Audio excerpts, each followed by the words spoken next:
guys, it's Kino. Welcome to another video. So a while ago I made a poll for you guys and I asked what time frame you would want to look at for a future life prediction. Thank you so much to everybody who voted on that, by the way.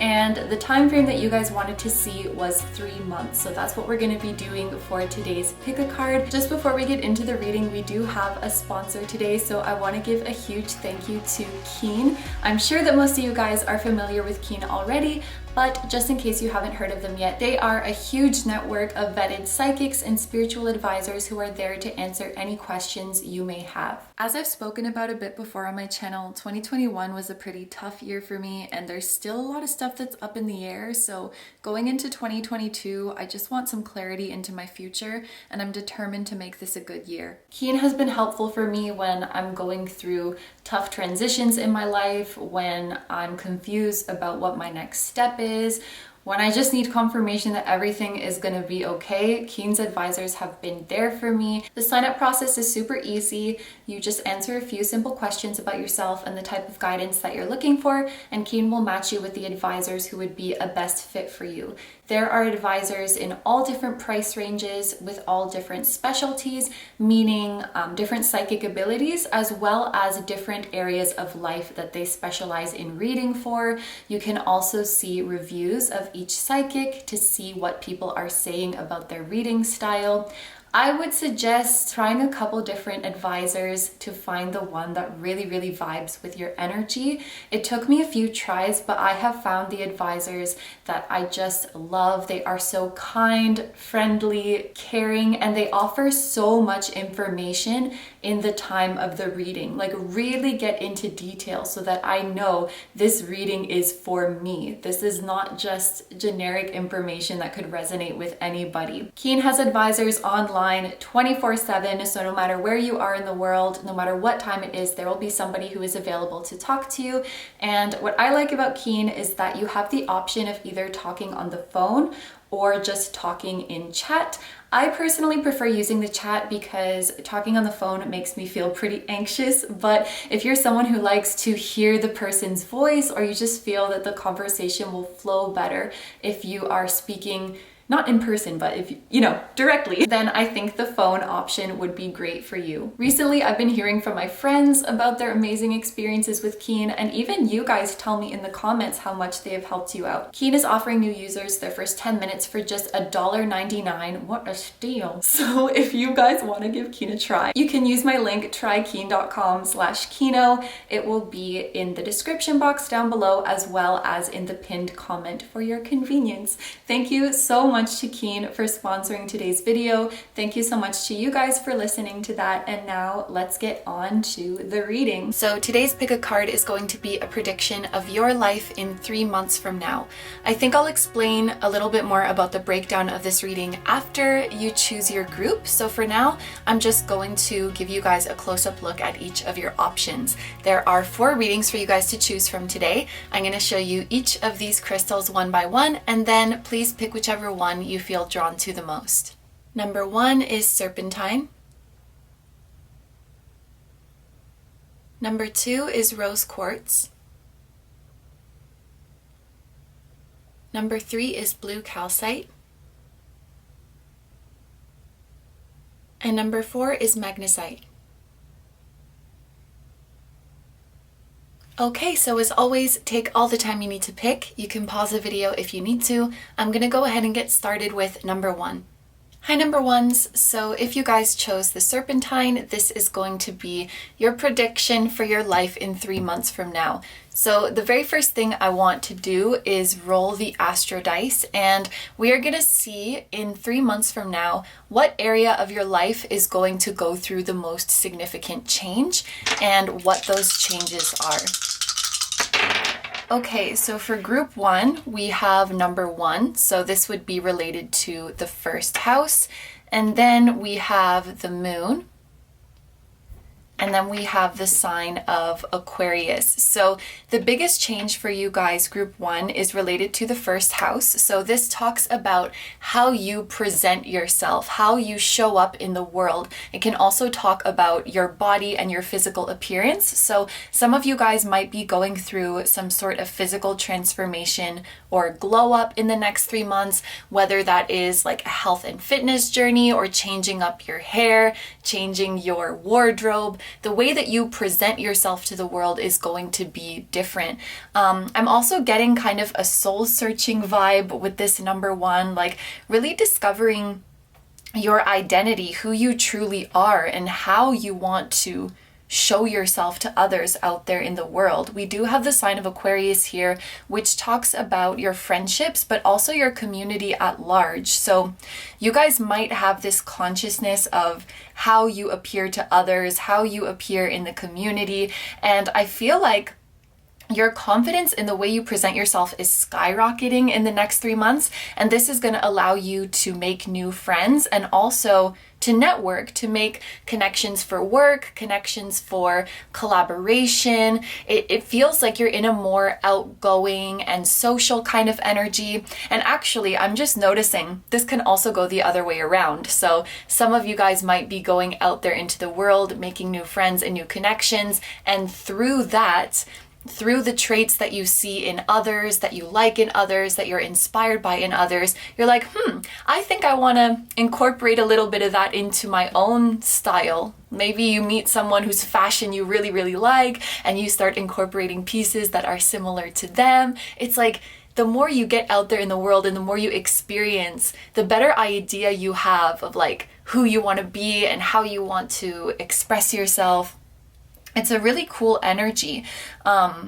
It's like, how could I say it? Like new me, this kind of vibe that you guys are going through. And then we also have the moon here. And what this is making me think is that the way that you guys are now presenting and expressing yourself, it has so much to do with like your whims or your personal feeling, what you feel is cool, what you feel is attractive. So you're not just, like copying what is the trend or copying what other people are doing. You are taking your inspiration from stuff that you as an individual like find is really appealing, really cool. So you're becoming more authentic to yourself, and I think you're becoming more unique, and you're not necessarily caring about what the norms are or what everybody else is doing. You're very much letting your intuition guide you in how you present yourself. So oh, that's a really, really cool energy. I'm gonna leave this here. And then I also wanted to read a page from the Spirit Animals book. I just got this for Christmas and I really, really like it. So I'm just going to go through this book, and the page that we land on will have a message for you. So you guys got the koala.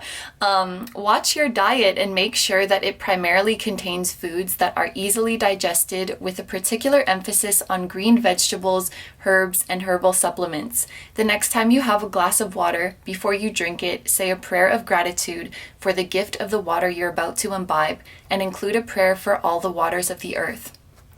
You need a relaxing retreat from daily life for a few days, so plan on one soon and get away. Be aware of your emotions, yet remain somewhat detached from them and keep them contained.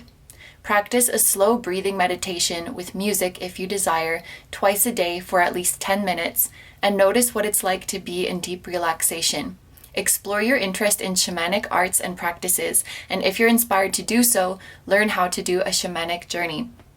So this is major like health and wellness vibes here. We start off talking about focusing on your diet, taking supplements if you feel called to do that, keeping hydrated. It feels like in the next 3 months, you guys are really getting in touch with yourself and learning how to take care of yourself. Going back to that moon here, which was really making me think of following your intuition and what you feel is right. This could also be a period where you guys are learning how to nurture yourself based on what your body is telling you. So not based on anybody else's advice or what everybody else is eating or how much everybody else is sleeping or anything like that. You're listening to your body, you're checking in and seeing how you feel and giving yourself what you need. It's like you're learning how to address and respond to your own cues without shutting them out because you're so out there, you're so up in your head. It's a very grounding and peaceful kind of energy. And this koala page also talks about meditation. That's something that could help you guys get in touch with yourself a lot too. And it wasn't written here, but koalas give me a very snuggly vibe. So this might be a period where you guys are being encouraged to be extra affectionate, or where you're gonna see that bonds and relationships in your life are deepening, especially friendships. I feel with this Aquarius energy, there could be some friendships that are really, really coming closer in the next 3 months, whether you are making a new friend or getting closer with someone that you really admire. I see this energy of you being like stuck with someone, being like two peas in a pod with someone, being able to share everything with someone. Also, I have to say it, but RM might be significant because of the koala. So yes. Oh, and also the letter K. The letter K might be significant for you guys, like somebody's initial or the name of a city or something like that, or a country or a company. Yes, those are the ones I normally say. So let's get into your tarot now, and we're going to take a look more into the specific areas of your life.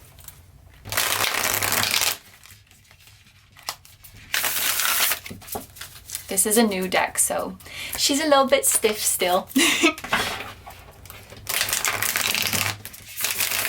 All right, so group one, the first thing I want to see is about your character, your personality. In 3 months from now, we have the Wheel of Fortune, your overall well-being.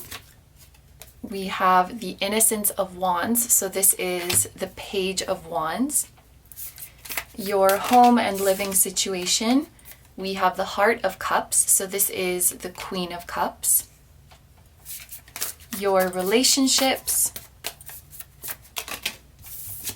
we have the High Priestess. And then your career and financial situation, this can also be studies. We have the Four of Swords. Okay, so I'm gonna go through these in order. And I'll start with your personality. And we have the Wheel of Fortune, which is kind of interesting. This card has the number 10, which reduces to 1. This talks about new beginnings. It can also talk about confidence, becoming more of a go-getter, becoming more outgoing, which is really interesting because that's kind of what we were picking up on with the dice, and you even got the number 1 here as well. It really feels like a new cycle is starting for you, and this is a new cycle where you feel more sure of yourself, more confident, more in control of your life. You feel very confident in your ability to manifest what you want. So you know, it's like the world is no longer a scary or intimidating, or, well, it could be a little bit unpredictable, but in a good way. I should say the unpredictability of the world is not scary to you anymore. And actually, the Wheel of Fortune is all about unpredictability, but you realize that any surprises along the way are happening in your favor. So any redirections become welcome. You see them as loving divine intervention, and you see the world as a place that really has everything that you could ever want to attain or experience. And you believe in your ability that if you want something, you can go out there and get it, and that the universe will work in your favor. So you are going through such a positive shift of mindset, and I'm noticing that, or people around you will notice that you have changed a lot. Like your attitude has changed, your mindset has changed, and again, this is in a good way. I think in 3 months from now, you guys are going to get a lot of comments from your friends or classmates, the people you work with. Like, you seem different, you seem a lot happier, you seem like you're glowing, and I'm just having this vision in my mind. You know, we spoke about you guys might be going through an appearance change. So I can see people saying to you, you seem so different, you've changed. And you're like, oh yeah, that's because I dyed my hair, or that's because I have new clothes. And they're like, no, it's not that. It's just your aura. Like, the change in your aura and the change in your attitude is so much more impactful then however your appearance has changed. And the change in your aura is making you so attractive to people. We also have the Page of Wands. So this is representing like your overall well-being and your mood. And 3 months from now, this is an amazing card to get. The first thing that I'm seeing is that you guys are going to have a surplus. That's the word that's coming to my mind. You're going to have a surplus of physical energy. So make sure that you have some kind of outlet for that. Maybe you guys are gonna, feel motivated to exercise more in 3 months from now, or maybe you'll get out this surplus of energy through a creative project like writing, singing, dancing, music, something like that. It's like there's all of this fire in you that needs to get out. And I see you guys being a lot more like alert and awake throughout your days, and also more curious. It's like things are really piquing your interest when you hear of something you've never heard before. You want to like delve into it. It's this vibe of the world being, it feels like a playground for you, or it feels like an amusement park for you. And there's so much to learn, and there's so much to experience. And like I said, I also think this is a time where you're going to feel a lot of your bonds deepening, because you're so interested in what everybody around you is doing, and they're so interested in what you're doing. And that act of like sharing your dreams and sharing your visions, I think is going to be really fulfilling. Like I said, this could also be a time of networking and collaborating. So I think you're going to be surrounded by some really interesting and really inspiring people.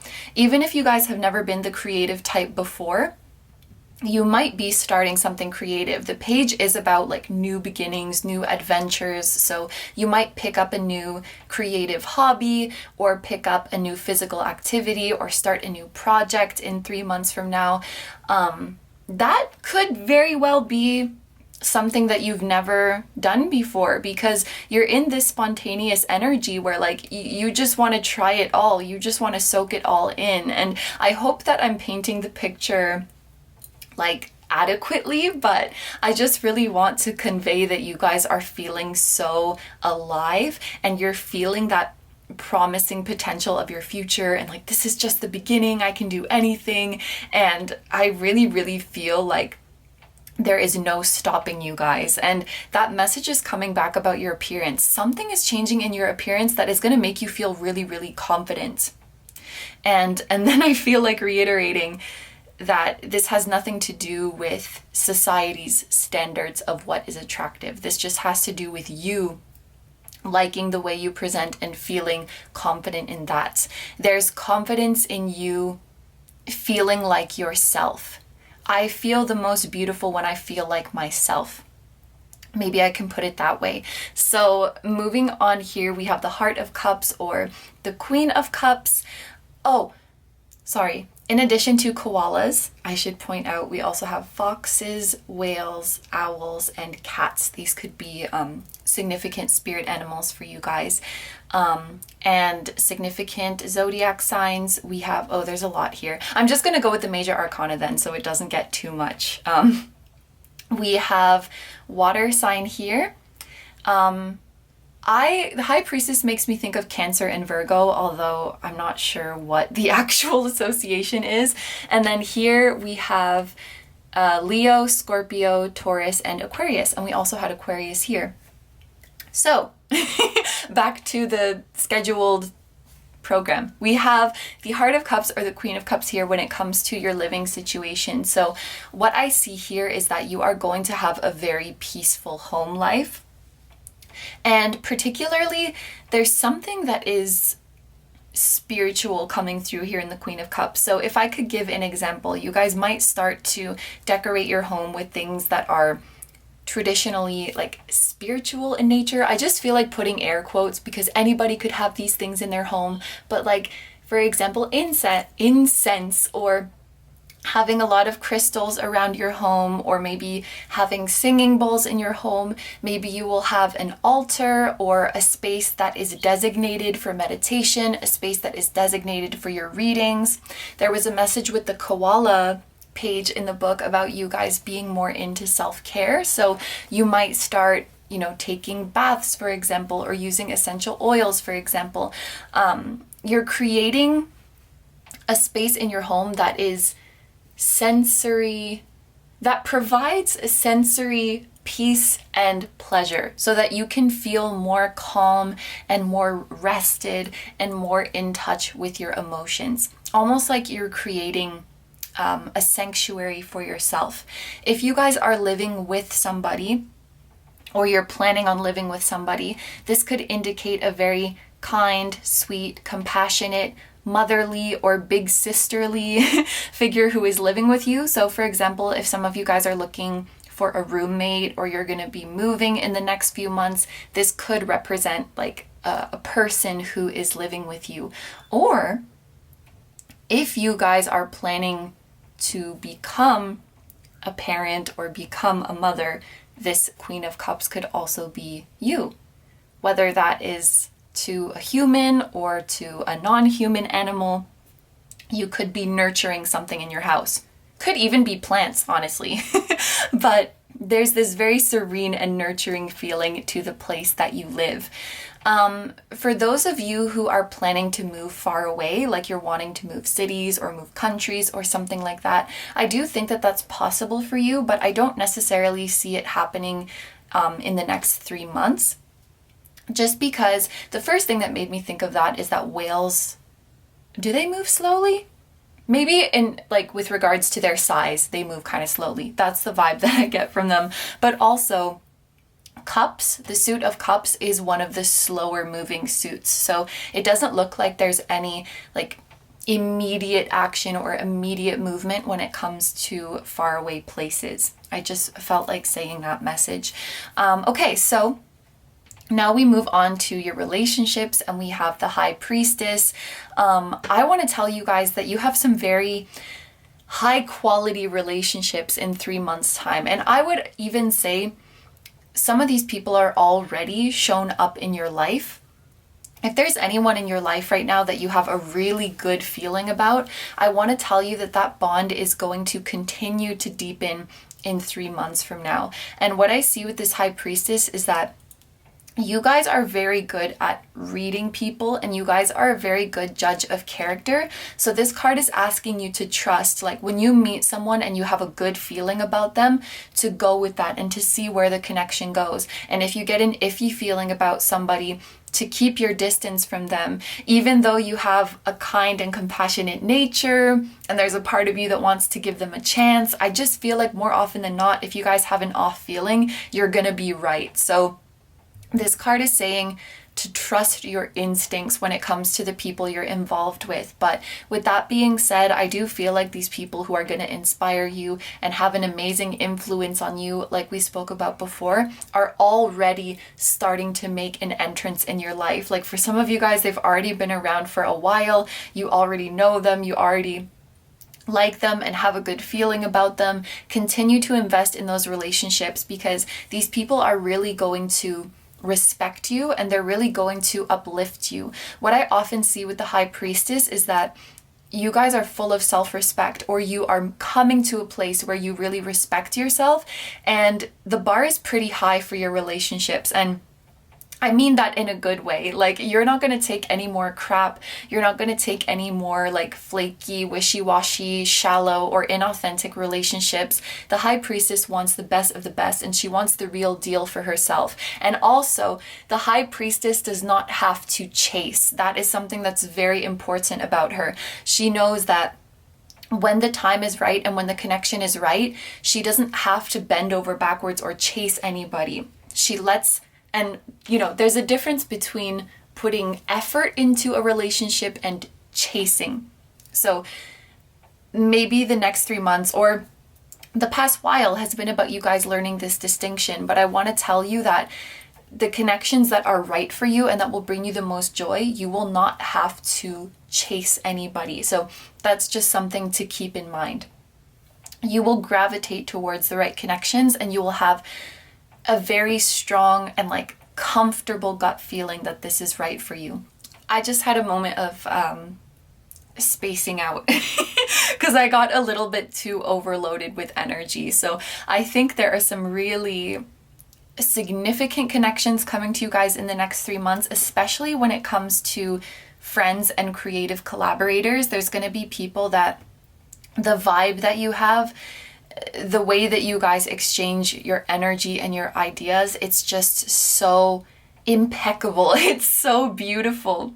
And you're going to be surrounded by people who really bring out the best in you and want the best for you and inspire you to be your best. You're going to be surrounded by people who cheer you on every step of the way and who are always there to help and support you. Okay, so now we're moving on over here to the Four of Swords, and this was the card that represents your career, your finances, your studies, everything like that. And it's funny because in the spirit animal book, when we were talking about the koala, I think there was a message about taking a vacation, which I forgot to interpret, or I forgot to talk about, and then it came out here. So some of you guys will be going on vacation from your work or from your school, maybe taking some time off, but I think that this is much needed. And actually, I want to find it in this deck, or if I find it, I'll show it to you, but if I don't find it, I'll just talk about it. In this deck, the card, the Nine of Swords, that talks about overthinking, anxiety, confusion. If I'm not mistaken, the swords are all jumbled together. They're all tangled, pointing in all different directions. And I was doing a reading before where the Nine of Swords and the Four of Swords came out together, and just that contrast was so impressive to me, because in the Four of Swords you can see that the swords are all nicely in a row, and swords represent your thoughts. It represents, here it is. It represents your mindset, what's going on in your head. So this is such a jumbled, chaotic, anxious energy when they're all crossing over each other, and here the swords are nicely in a row. So it's almost saying you guys need this rest and you guys need this time off just to get your mind straight, to reorganize your priorities, take a break from the hustle and bustle and the chaos of your everyday life, and just take stock of how you're feeling and where you want to go, and if you're still in alignment. It's you guys just need a moment to breathe and to get everything straight again, to adjust your sails if you need to, revisit your goals, revisit your direction. I'm kind of getting the feeling that this is something that will be happening in the next 3 months, so that in 3 months from now, you can be really present in that amazing energy that we have been talking about. So maybe this vacation is something that is already worked into your schedule, but if not, if you need to be the one to schedule time off for yourself or ask for a break, I would highly encourage you to do so at some point within the next 3 months. It looks like you guys really need that. And I want to tell you as well that this period of rest could be really good for starting to establish new healthy habits, because it can be hard to, invest the time and energy in starting new healthy habits when you're already so busy and doing so many things. But if you take a break and you take a rest, you can start to slowly implement them without the stress of oh, but I have to get back to work and I have to do this and that and that. It's a time for you to really clear your mind and think about okay, I want to start meditating, so maybe I'll try doing this while I have some free time. And maybe you want to start cooking, or you want to start going for walks in the morning. It's a good period to test out different things and see what habits would make you feel good and see what you want to continue. I think you guys get the picture. You just really need some downtime. And if you do have a companion animal, maybe spending time with them and snuggling with them, the koala energy that we picked up before, that could be really, really healing for you guys. And I even feel called to say, if you guys do have a companion animal at home, they love you so much, and if you've been really busy, they're really, really missing you, and they just want to spend some quality time with you, and they just want to give you snuggles. So that concludes the tarot part of this reading. So we're going to take a look at some oracle cards now. This will just be any additional messages or guidance for you. Ooh, so we have Horseman with Herald of Change, and it's interesting that we have the number 3 here, and we are talking about 3 months from now, almost as if this card really wants to literally reiterate to you big changes are coming in 3 months.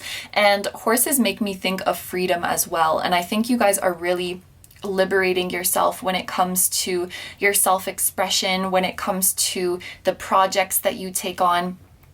And I will say, I think a lot of you coming to a place where you don't give a shit about societal norms or pressure and you're just doing what feels right for you.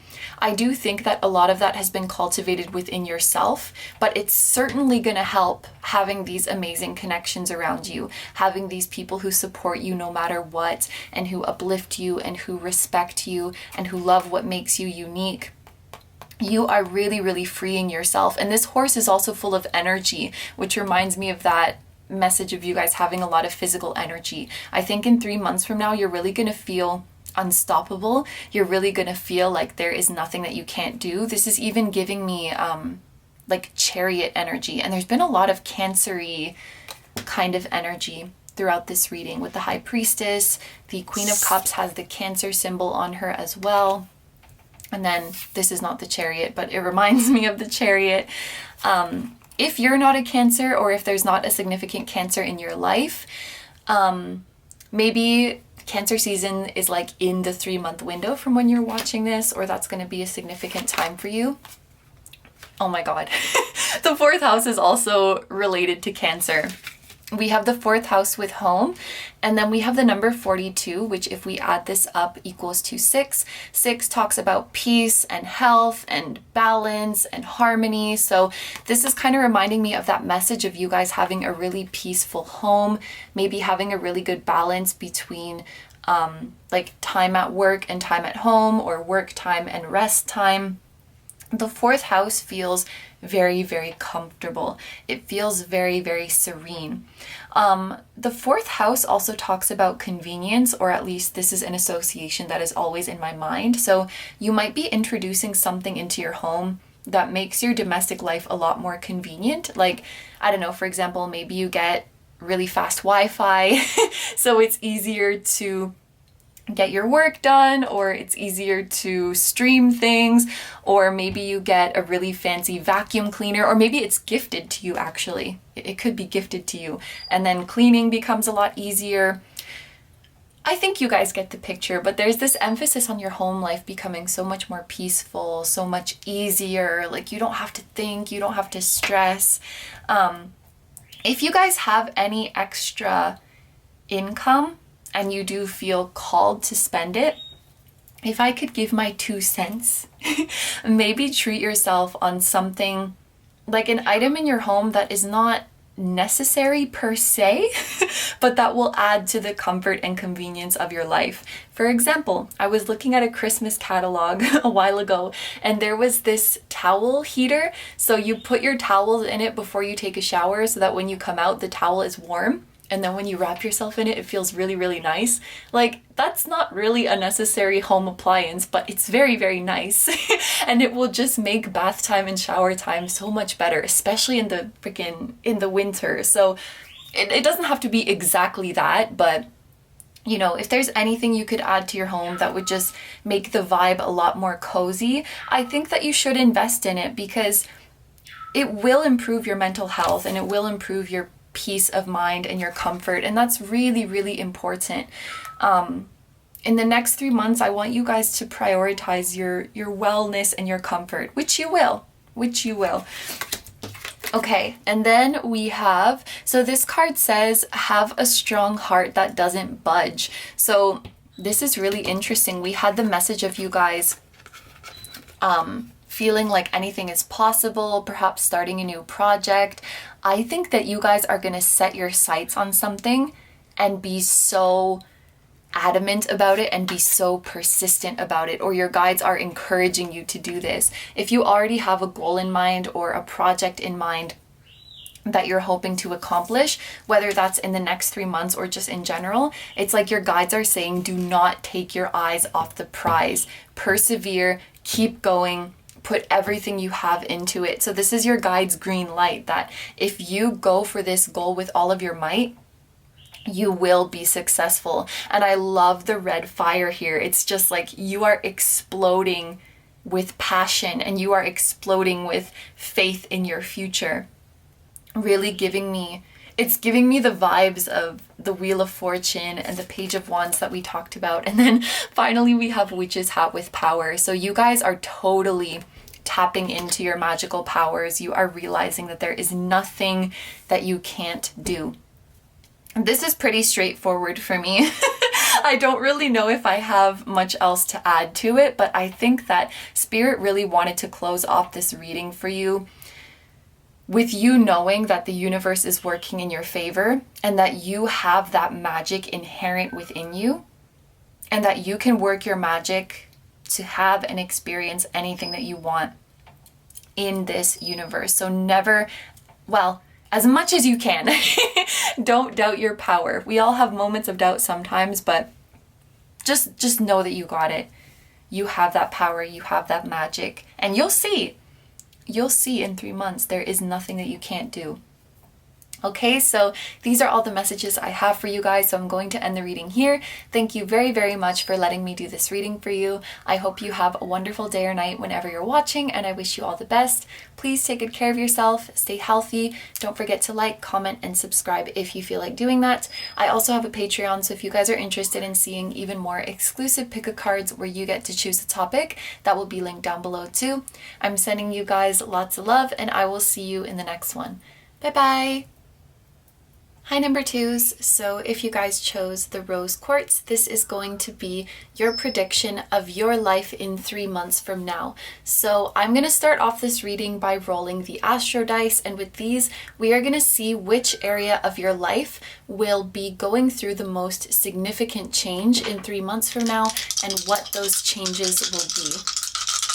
So for you guys, we have the number 5, we have the South Node, and then we have the sign of Scorpio. So the number 5 here is associated with the 5th house in astrology, and this tells me that the biggest changes that you guys will experience in 3 months from now have to do with your confidence, your creativity, as well as, how could I say it, like your leisure, your pleasure, your enjoyment. So I think that the life that you're living in 3 months from now is going to be very fun, enjoyable, fulfilling for you. I think the projects and activities that you're involved with, you really feel like you can relate to them. You're not just doing some mindless work or just doing something to make ends meet. You're doing something that allows you to really express yourself in an authentic way and really be yourself. And you can be really proud of what you make because it's like, that was me. I did that.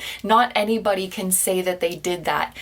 It's like it has your energy all over it, or it has your name all over it. Your uniqueness is shining through, and you can genuinely say that you are doing something that you really enjoy and that you are really good at. So I could see many of you guys finding fulfillment in your career or going through a career change to something that is more fulfilling for you. I do see a lot of you guys exploring your creative talents as well.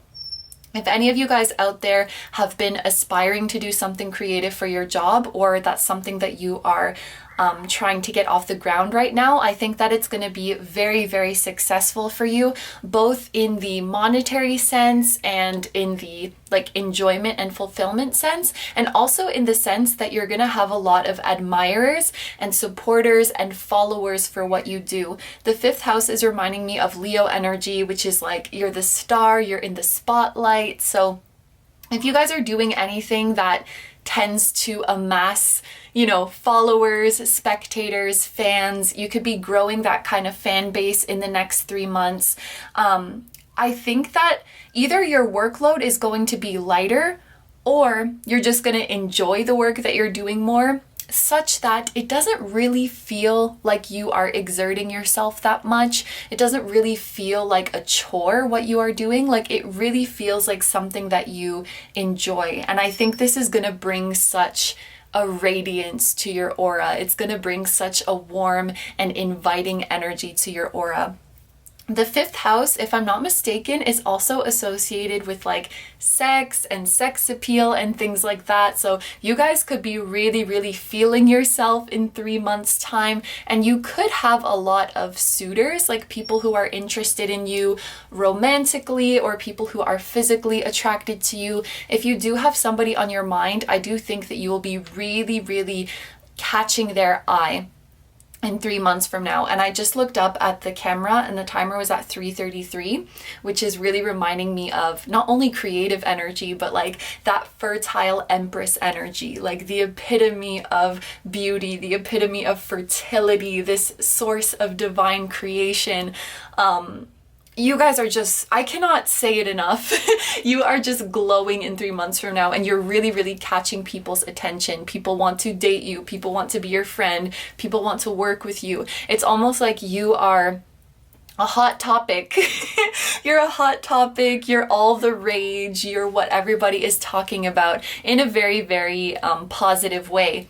Now, for some of you, you know, this could be amazing. For others of you, it might pose a little bit of a challenge if you're not used to all of this attention. Like if you're somebody who gets self-conscious or feels a little shy when there's a lot of eyes on you, it might be a little bit hard at first to adjust to this spotlight. But what your guides are telling me is that like you were born to shine. You were born to be in the spotlight. And if you feel awkward, it's something that maybe you have forgotten or something that you have lost sight of, but you're gonna get used to it really, really quickly because you were meant to shine like this. And we even have South Node energy here, which is like our past, our origins, our past lives. And so I think that you guys have been shining. Your soul has been shining from lifetime to lifetime. And whatever it is that you guys are doing, especially creative things, you have this in the very fiber of your being. For example, if you guys are pursuing a career as a figure skater or something like that, this South Node would tell me that you have been gifted at this for so many lifetimes that it will just come to you so naturally. The talents and passions that you possess in this lifetime were likely carried over from past lives. And so you still have that innate knowing of it. You still have that skill. You still have that exceptional ability. This could also be talking about sometime earlier in your current incarnation as well. So you guys might be picking up a hobby or picking up a passion that had kind of been left on the back burner for some time. Like maybe you used to write a lot and then you kind of fell off the wagon, things got busy, but it always made you so passionate. And then this is showing that in 3 months from now, or I should say within the next 3 months, you'll be getting back to that. You'll be getting back to that which you once loved and which really lit you up the most. And speaking of lit up, I don't even know if you can tell, but these flowers light up, but I forgot to plug them in. Does it even make a difference? Can you tell that they're lit up now? Maybe you can't really tell on the camera, but I thought that was a good timing to light them up. And then we have the sign of Scorpio. So there's a couple things coming through with Scorpio. One of them is there is advice for you guys to keep your private life private or keep your personal life personal. And I'm just thinking about what we've spoken about with all of these people being attracted to you and all of these people wanting to get close to you. I guess I would say keep your wits about you and keep your boundaries up, and to not open up or not give your energy to everybody who approaches you, because there could be some people who don't have the best intentions. There could be people who are jealous of you or who want to see your downfall, or there could be people who act like they want to be friends with you but they just want something from you. There could be people who act like they want to commit to you romantically, but you know, their interests are just like sexual, which there's nothing wrong with that if that's what you want, but they could be presenting it in another way. to kind of mislead you. So just make sure, like, yes, you're very attractive right now and there's going to be a lot of people who want to be around you and get closer, but make sure that you take the time to read everybody who is approaching you. And if somebody seems like what they're offering to you is too good to be true, just keep your eyes open, keep your ears open, keep in a discerning kind of energy. I'm just thinking of the Scorpio energy being quite private and wary of who they let close to them. I don't think you necessarily have to keep to yourself, but just make sure of who you are letting very close to you. But the other interpretation that was coming through to me was that of power, like that powerful, dominant Mars energy of Scorpio. And I think this is just really a testament to how strong and powerful you guys are feeling, because when you're doing something that you love and when you're really in your element, like, there is nothing more empowering than that. There is nothing that can boost your mood and boost your mental health more than that. Is feeling like I'm being me, I'm authentic, I'm in my element, I'm doing what I love. It just feels so empowering. And I really like that you guys chose the rose quartz, because this is all about love, especially self-love, self-acceptance, attracting the right kind of people into your life. This is all energy that will really, really help you. Okay, so now I wanted to read a page from this spirit animal book. I got this book for Christmas and I decided to use it in this reading today. So I'm just going to flip through and I will read to you the page that we land on. So you guys got the hyena. When you're pursuing a particular goal, solicit the support of your friends and family. Make it a point to have some one-on-one time with each of your children. This is actually really interesting because I didn't mention before, but the 5th house is actually related to children. So if you guys do have children, of course, this page is talking about spending quality time with them. But if not, you might find that you are spending a lot of time around children in 3 months from now. Or in a more metaphorical sense, this could be talking about getting back in touch with your inner child, especially what you love to do as a child. You're quite ready and capable to take on more than you're presently handling, even though you have doubts about how much you can manage. Be extra sensitive and attentive to the words you choose and how you express them, as whatever you verbalize will be amplified considerably. Your powers of discernment and discrimination are strong right now, so pay attention to your intuition and trust what you get no matter what. It's a good time to do something silly that makes you laugh. Ooh, so I really like this message about be really attentive about what you're expressing, because whatever you speak will be spoken into existence. Pay a lot of attention at this time to the words you say about yourself and about your future plans. And I would also say in your relationships to be very clear and very articulate about like what you want in the connection or what you expect. Be very clear about that. And we also have this message of your powers of discernment, which is exactly what we were talking about with that Scorpio energy. Pay attention to your intuition and trust what you get no matter what. So some of you guys might be dealing with somebody who you like a lot and maybe you really want to get closer to them, but there is just some nagging feeling that something is wrong.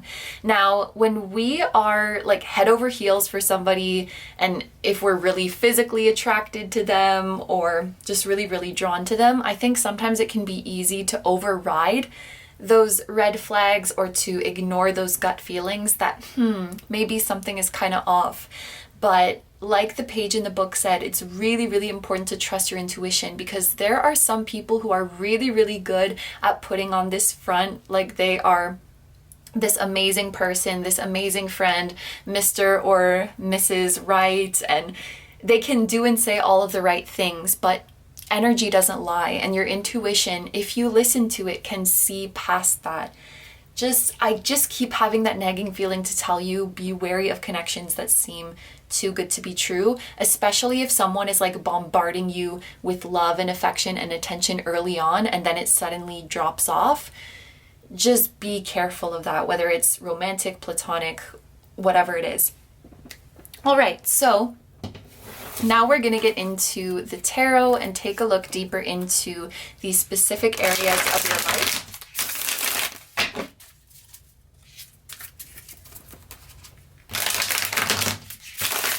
Okay, that was a very nice shuffle. So for group 2, the first thing I want to see is your personality, your character in 3 months from now. And we have the Innocence of Wands. So this is the Page of Wands, and group 1 got this as well. Now a card for your overall well-being. We have the Fool. A card for your home and living situation. We have the Six of Cups. For your relationships, we have the Three of Swords. And for your career, your finances, your studies, we have the Ace of Swords. Nice. Okay, so we will go through these in order. In terms of the zodiac signs that are present here, the Fool is related to air energy and specifically Uranus energy. So I would think of this as the sign of Aquarius, although sometimes it's associated with Aries. So let's take both of those. And then we also have Aries, Leo, Sagittarius with the Innocence of Wands here. So those could be significant zodiac signs for yourself or for somebody in your life. Or if one of those seasons is within the 3-month window from when you're watching this, it could be important. So like, for example, if within the 3 months from when you're watching Aries season is in there, then Aries season might be significant. And then for your spirit animals, we had the hyena, which was in the book. We also have fox, unicorns, a swan, and a crow. So these could be important animals for you guys. Let's go through these cards in order now. So the card that is representing your overall personality, your overall character, is the Innocence of Wands or the Page of Wands. And this makes a lot of sense because in this card, I see somebody who is ready to embark on a new adventure, who is ready to be creative and express themselves. And I think it goes really, really well with the 5th house energy that we were picking up on here. Pages can also refer to children because they are like the youngest of the court cards. So there was that message with the 5th house. There's a message in the hyena page that was talking about children. So some of you guys are really getting in touch with your inner child or spending time with your children or just being around children in general. But there's a really, really strong message as well of like working on a creative project, of starting a creative project. Things are growing for you, you're becoming successful, you're gaining recognition, and you're really in the spotlight. So I think that your overall personality is going to be very confident and open-minded. It's like you're really, really cultivating a hope for the future, and you're really cultivating this belief, or I should say this deep knowing that you can and will do amazing things. I think you're going to feel very confident in the way that you carry yourself, very confident with how you present, and physically as well. I think you guys will be quite confident in your appearance. And like I said before, I think a lot of people are going to be attracted to you. Now, when it comes to your health and your well-being, we have the Fool here. So I have to say, in terms of your mental well-being, this looks like an amazing time for you because the Fool is somebody who is very open, who goes through life with this carefree nature. I'm not necessarily getting a careless vibe from this card, as you might guess with the word Fool here. I'm definitely seeing this as carefree. The Fool is actually this very pure, and even though he's at the very beginning of the tarot, I would say that he is spiritually evolved. Like, we start at the Fool and then we learn everything and then we end up right back at the Fool. Like, he is that infinite spiritual wisdom of I am one with Source, I am one with the universe, I openly and peacefully accept whatever comes my way, whatever opportunity, experience, lesson, I receive it all and I'm grateful for it all. So you have this very open and serene energy to you. And actually, I'm just noticing this combination for me, the Fool with the Six of Cups, it's like untouchable inner peace. Totally. I don't know where I've seen this association before. It's probably like a previous reading where they came out together and that energy was really, really strong. But I have to say that your mental health is amazing. Your relationship with spirit and your relationship with your higher self is amazing. You're really in this mindset of gratitude and openness and allowing for your blessings, openness to receiving whatever comes your way. And I think that you're feeling really, really in the flow. I would say this is also a time where you've really gotten the hang of like letting go of control issues, letting go to attachment to outcome. You're like, I know that my blessing's coming and I'm open to however it happens. And I know that whatever happens is for me. This is something that's going to come really naturally to you in 3 months from now, which will lead to a vast an immense reduction in like stress and anxiety, and you might actually find that you have more energy physically because less of your energy is being drained by your mind, like drained by worrying. So it's a very worry-free, carefree, drama-free kind of energy that I see in terms of your mental health. Now, what I will say, you guys might be so excited about what's going on in your life, so wrapped up in your creative projects, so wrapped up in basking in and celebrating your success, that maybe at some times you would neglect your physical health. So this is something that you need to be careful of. If I can use myself as an example, if I'm really, really into filming, like if there's a day where I'm really, really on a roll and I'm like just filming, or I'm making music and I'm really, really into that, sometimes I will forget to like eat meals, or I will forget to get up and move my body, which is really, really important. So it's a great thing to be in the creative zone and it's a great thing to be enjoying yourself. But I think the message for you is like, don't get lost in the zone, and make sure that sometimes you just come back to your body and check, like, do I need some water? Are my muscles stiff? Do I need to move my muscles? Especially if what you do puts you in a fixed position for a long time. Like if you're a writer, maybe you spend a lot of time like hunched over a table, or you're probably not writing by hand, or maybe you are, I don't know, hunched over a keyboard, and then like your upper back muscles get really tense, and then maybe if you stretch them suddenly, you could hurt yourself, or maybe your eyes are gonna hurt if you're staring at the screen. You know what I mean? It's great to get absorbed and immersed in what you're doing, but don't get so lost that you can't hear the cues of your body, like when you need some kind of sustenance or replenishment or relief, or yeah, you get it, something like that. So now we move on to the Six of Cups, and this is representing your home or your living situation. And this really has the feeling of you guys going back home. Some of you guys in the next 3 months, you might be like visiting back to your hometown or visiting back to your childhood home, or you could be moving somewhere that feels like home. Actually, maybe some of you guys are moving back to your hometown, like you've been far away and now you're moving back to your hometown. But this place that feels deeply familiar. Oh, I just noticed I'm wearing my rings on the other finger today, or the other hand. Usually I put them on this hand, but whatever. What was I saying? Oh yeah. So this place that really, did I switch them? That's so weird. It seems weird that I did that. This is how I normally wear them. Okay.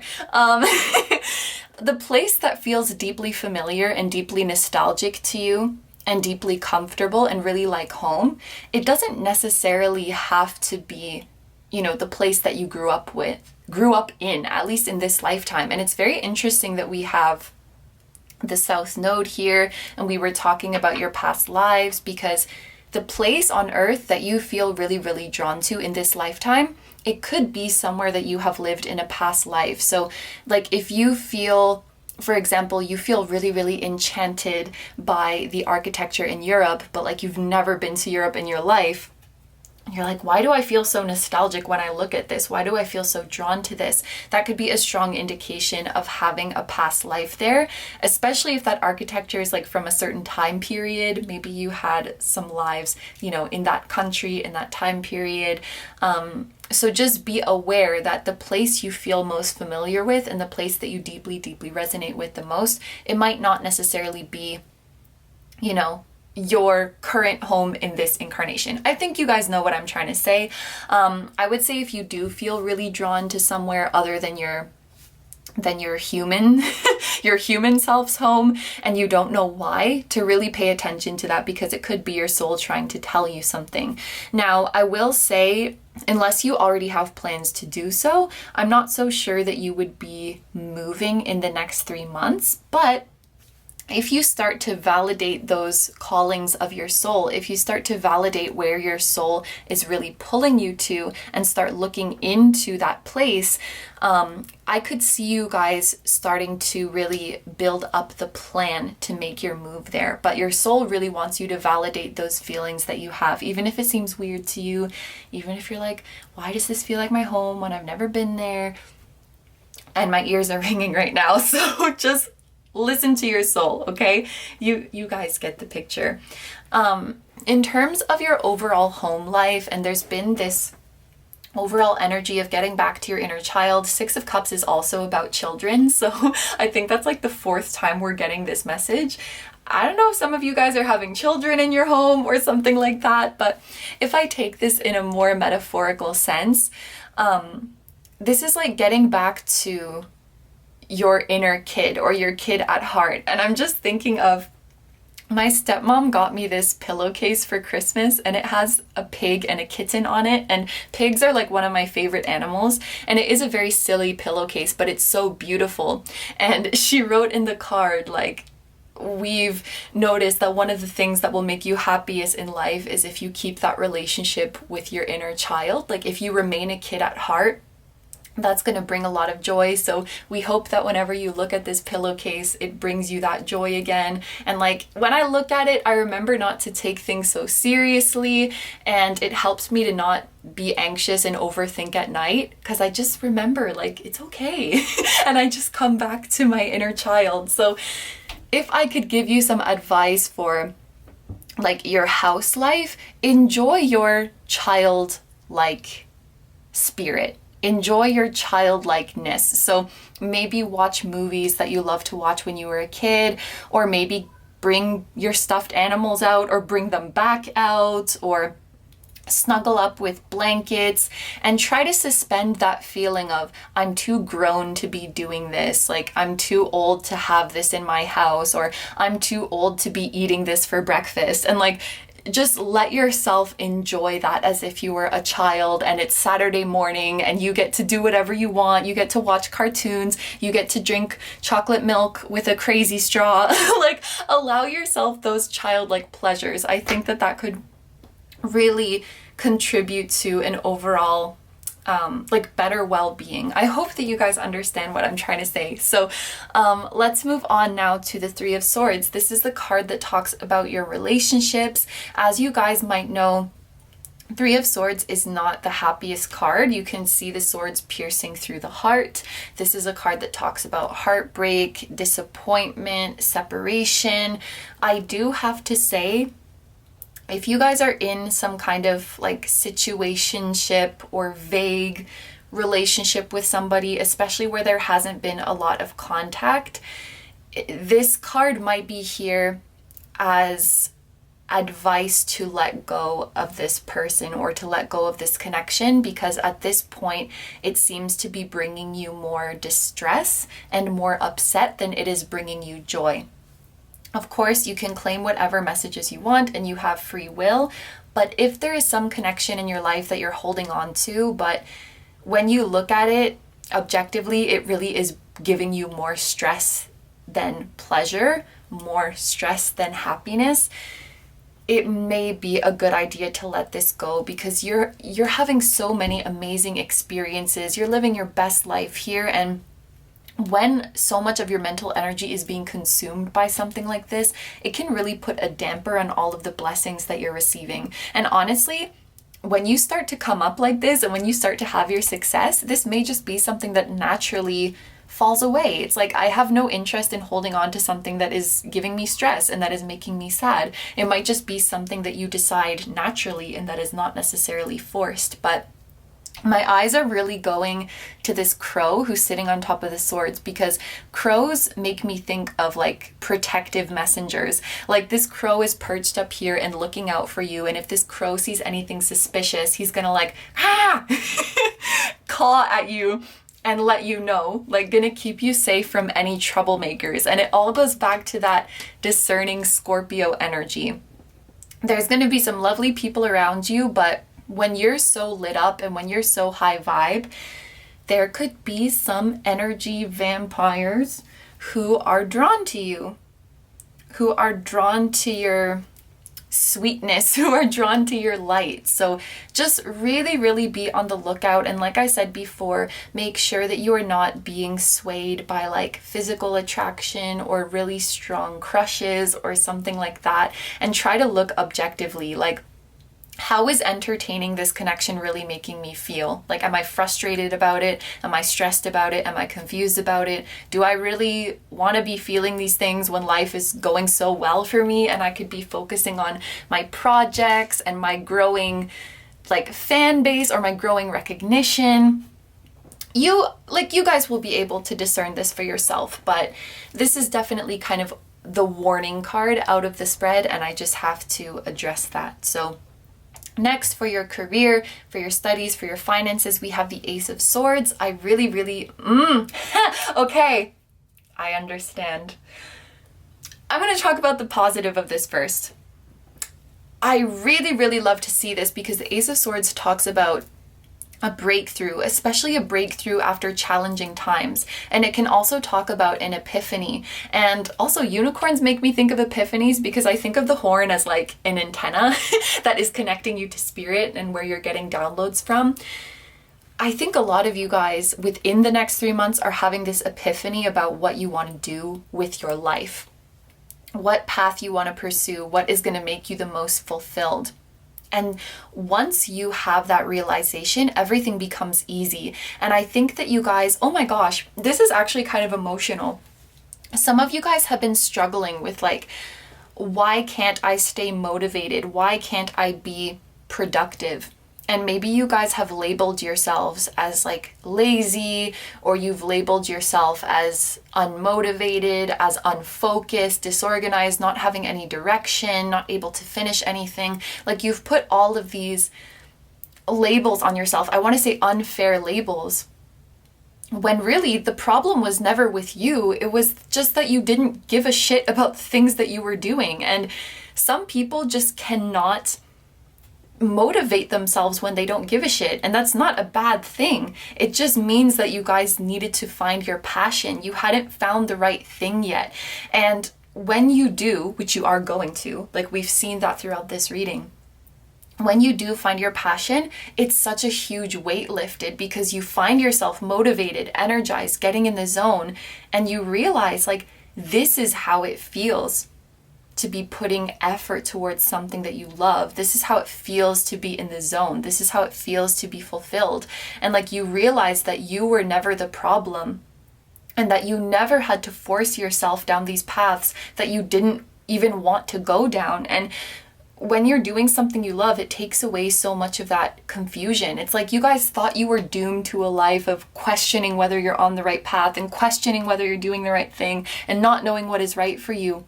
But when you find your path, everything clicks and everything becomes so clear, and nothing can stop you and nothing can deter your focus. It's such a relief. Like, I could cry tears of joy right now. It's such a relief to know what you want to do, and it's such a relief to stop judging yourself, because you guys have been unfairly judging yourself and your work ethic and your character. This is what it really feels like.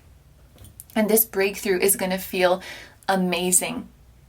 Also, Ace of Swords does make me think of some kind of leader or influencer. It's like you're saying things that haven't been said before, sharing ideas that aren't so mainstream. You're like a pioneer of thoughts and ideas, and you're bringing something fresh, something fresh and innovative to what you are doing. Some of you guys, I keep thinking of the example of writers, like some of you guys are amazing writers or amazing speakers or amazing lyricists, like the way you convey ideas. The idea itself is fresh, but also the words that you choose. It's very, very unique and it's very, very interesting. Like you're just a natural poet, even if you're not literally a poet. The way you speak, it's beautiful. It's like literal poetry. So now let's talk about this other message that I was picking up. There is the word that is coming to my mind is slimy, and I'm sorry because that's very rude way to describe a person. Just like inauthentic. There is some inauthentic energy around you, and I think it has to do with this Three of Swords that we talked about before. Because what I'm seeing is that like there's someone who hasn't been treating you in the way that you deserve, or like someone who hasn't been showing up, someone who hasn't been communicating. And it's like, as soon as you start thriving and you start getting attention and getting recognition, it's like they come back. I've had this happen to me before. It's like, hi fuckboy that I haven't spoken to in years. What brings you here? And then they're like, oh, I just wanted to say I'm sorry for the way I treated you before and like thought we could hang out. Interesting timing, sir. Anyway, again, I'm not saying that you don't have free will. If you want to entertain this connection or bring this person back into your life, that is totally up to you. But I'm just seeing like warnings throughout this reading. Be discerning of this person's intentions. And if they're suddenly coming back once you start doing well and having things and having success and having popularity, I just don't think that's a coincidence. So just something to keep in mind. All right, so with that note, let's move on to your oracle cards. So this could be just any messages, any further guidance that you need. We have many masks with the authentic self. So again, we're continuing with that message of being able to discern somebody's true colors. And I think that this really starts with you, because you are finding your true colors. You are having this breakthrough and finding your passion and who you truly are. And that feels amazing. But there's also this emphasis on being able to discern who others' true colors really are and to see through the mask. We have the 9th house with exploration. First thing I want to mention is that we have 38 and 47, and both of these reduced to 11. So 1111 might be a very important number for you guys. If you see this number, I think it's a sign that your manifestations are coming to fruition. It's a sign that you're on the right path. You can think of 1111 as like a green light from the universe. So you might see 1111 leading up to your epiphany, or like after you've had the epiphany to really, really confirm to you that yes, this is the path that you're meant to go down. This is what's really going to make you happy. But if you're ever, playing with an idea in your mind, like maybe I should do this project, maybe I should visit this place, and you see 1111, that is like a surefire yes. That is a clear sign that yes, you should go for it. With the 9th house here, this is all about expansion, and like this card says, exploration. Some of you guys, and it goes back to that 6 of Cups too, I see some of you guys starting to make travel plans in the next 3 months, and you're going to be traveling somewhere that your soul is already familiar with, even if you as a human haven't been there yet.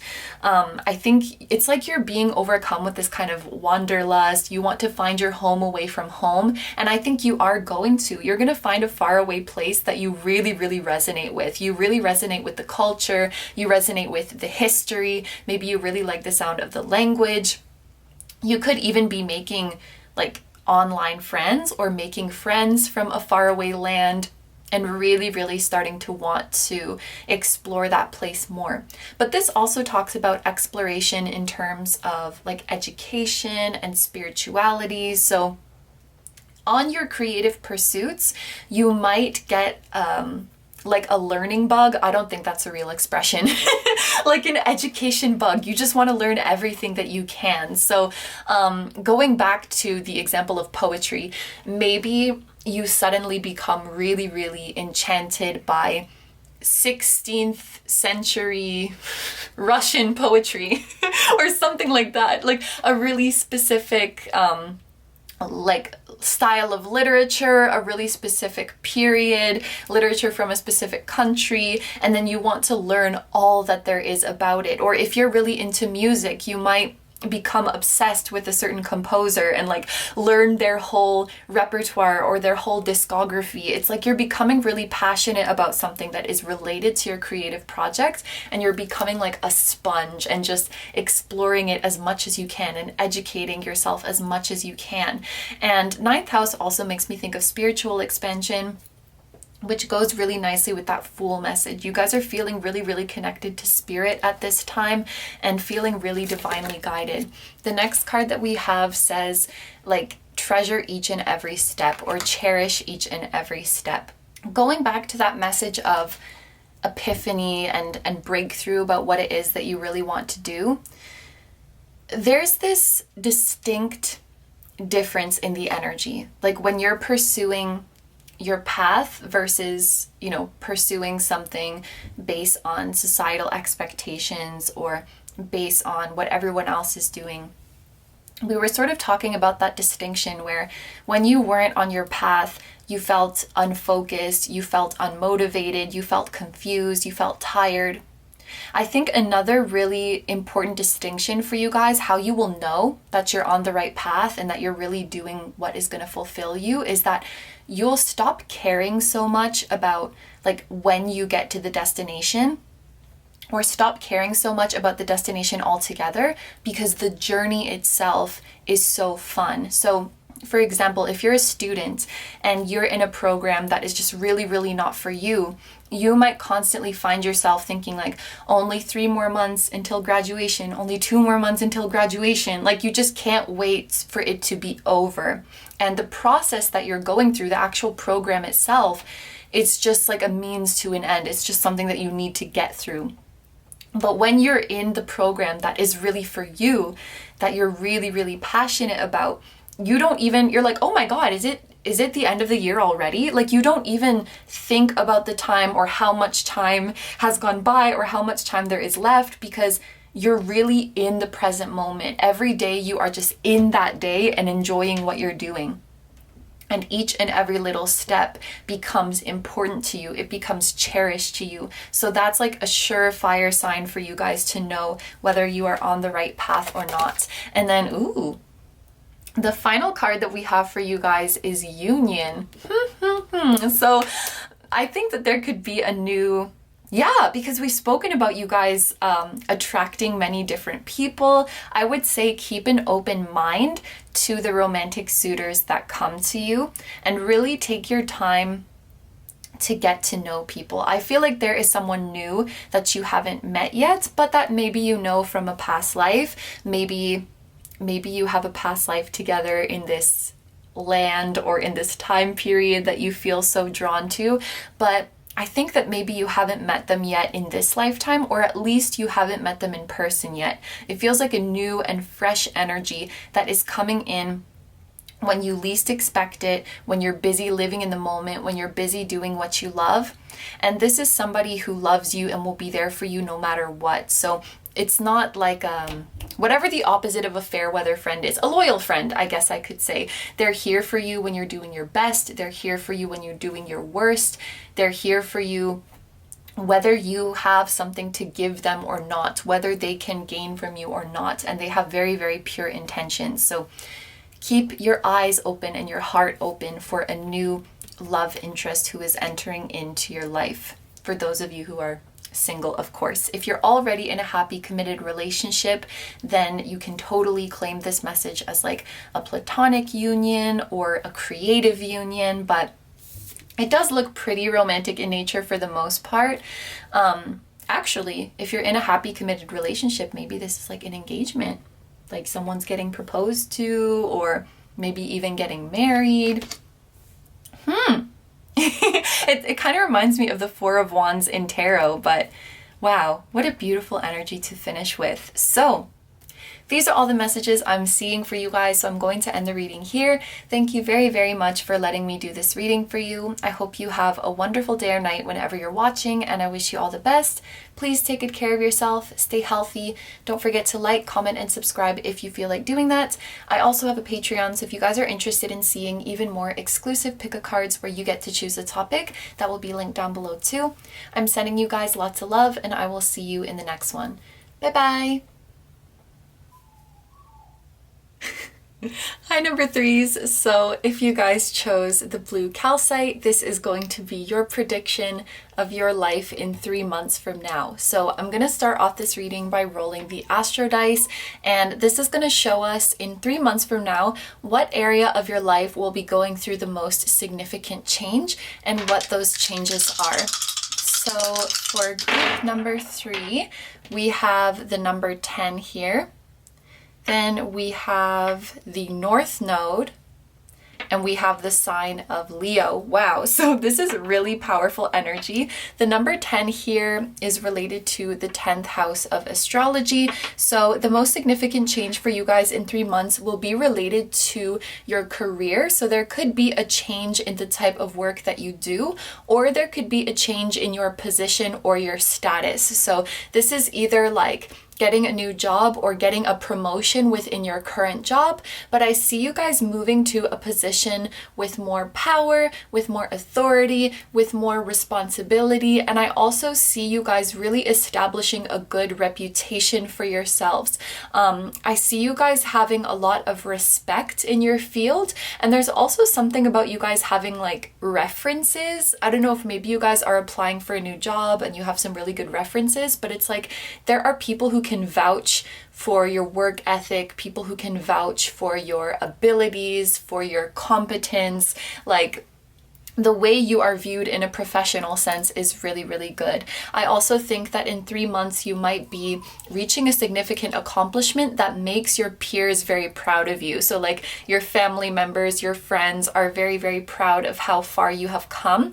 And 3 months from now is a period where you're really, really going to see all of your hard efforts paying off. So if you guys are really working hard right now, I want you to know that it's going to pay off beautifully. Even if right now at the time that you're watching this video it doesn't really seem that way, maybe it seems like you're putting in a lot of work and not seeing the results or not getting the credit that you hope for, but I want you guys to know that in 3 months from now everything is coming around to you. Like your crops are growing, your seeds are bearing fruits, you are reaping what you have sown. This is what I'm seeing with this 10th house energy here.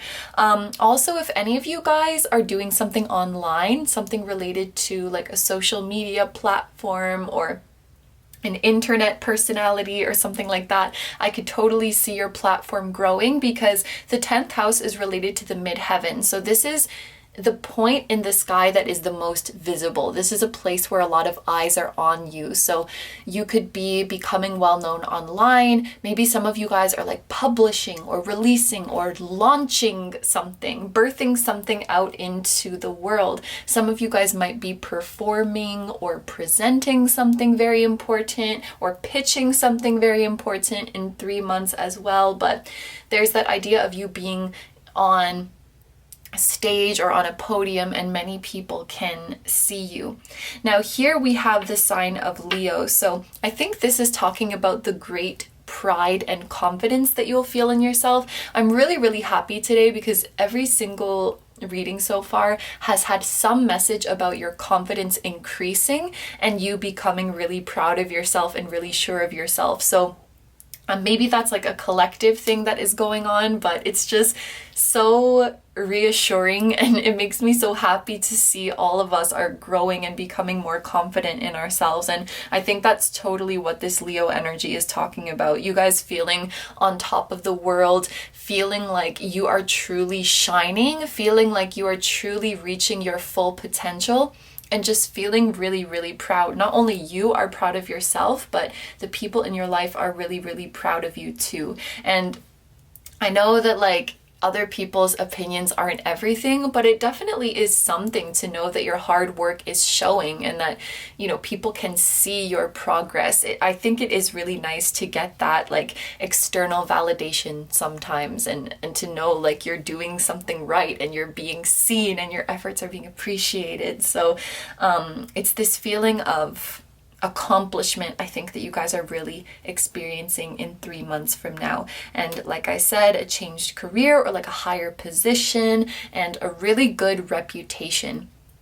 So the next thing that I want to do is look in this Spirit Animals book. I got this for Christmas and I really like it. I thought we could use it in today's reading. So I'm just going to like flip through the pages and we'll read the message for you on the spirit animal that we land on. Oh, so this is owl.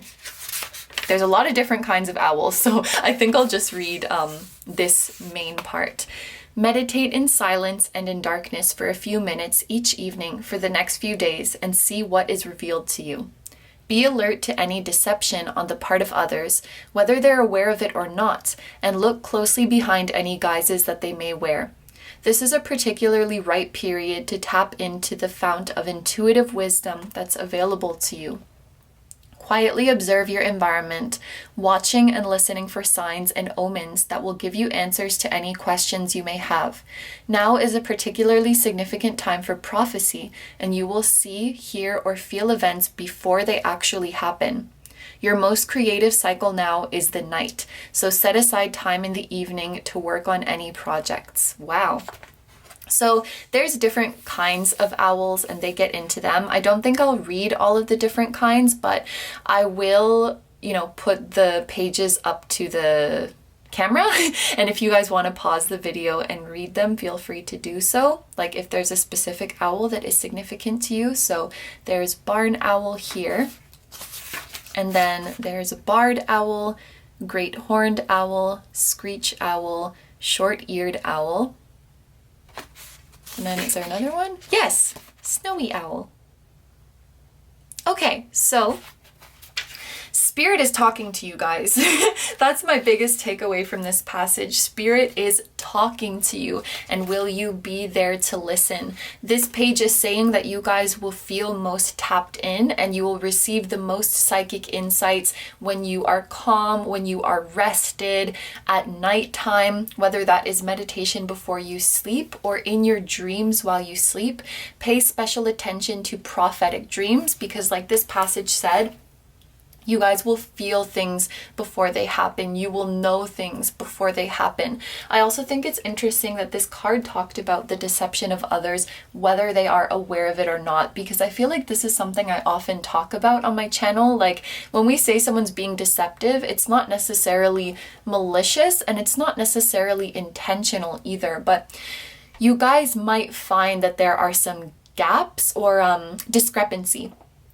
Some discrepancy between how someone is presenting to you and how you feel their energy, or how they are appearing to you in your dreams, or what spirit is telling you about them. And this might be because somebody around you is afraid of expressing how they really are, or afraid of expressing how they truly feel.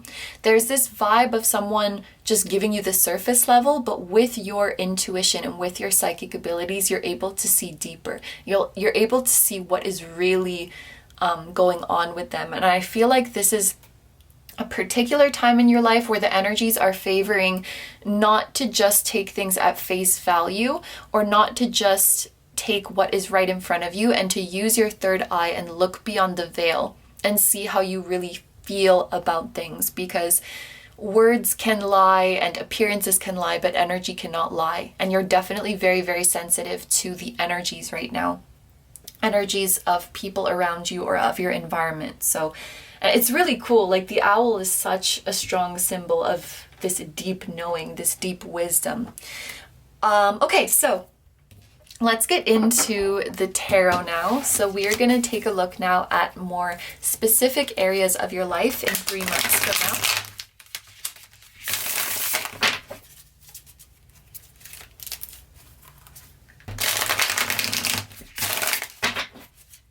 Okay, so the first card I want to take is for your personality or your character, basically who you are going to be in 3 months from now. And we have the Five of Wands, a card to represent your health and well-being. We have the High Priestess, and so there's the owl again. Owls are going to be pretty significant symbols for you, whether you are seeing images of them or, you know, seeing owls in the flesh. A card to represent your home and living situation. We have the Three of Swords. A card to represent your relationships. We have the Spirit of Swords, so this is the King of Swords. And then a card to represent your career, your finances, and your studies.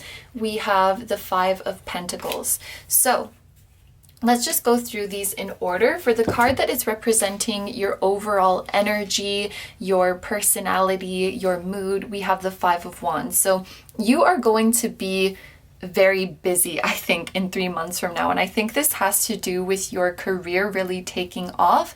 Like I said, I think you're going to have a higher position. I think you're going to have more abundance, more recognition, but you will also have more responsibility. And this could lead to you either having less time in your schedule or just having less, a word that I sometimes use is like mental currency. Like we have a limited amount of fucks to give, right? A limited amount of currency that we can spend our thoughts on in a day. And when you have more responsibility or more is going on at work, you have less of that currency to spend elsewhere. And so I think you're going to be in a kind of transitional phase where you have to reevaluate your schedule and your routine and the types of things that you worry about. Because what the Five of Wands shows me when it has to do with an individual level, it makes me think of a mind that is kind of frazzled and an energy that is kind of hectic. You can think of all of these wands as like thoughts that are competing for your attention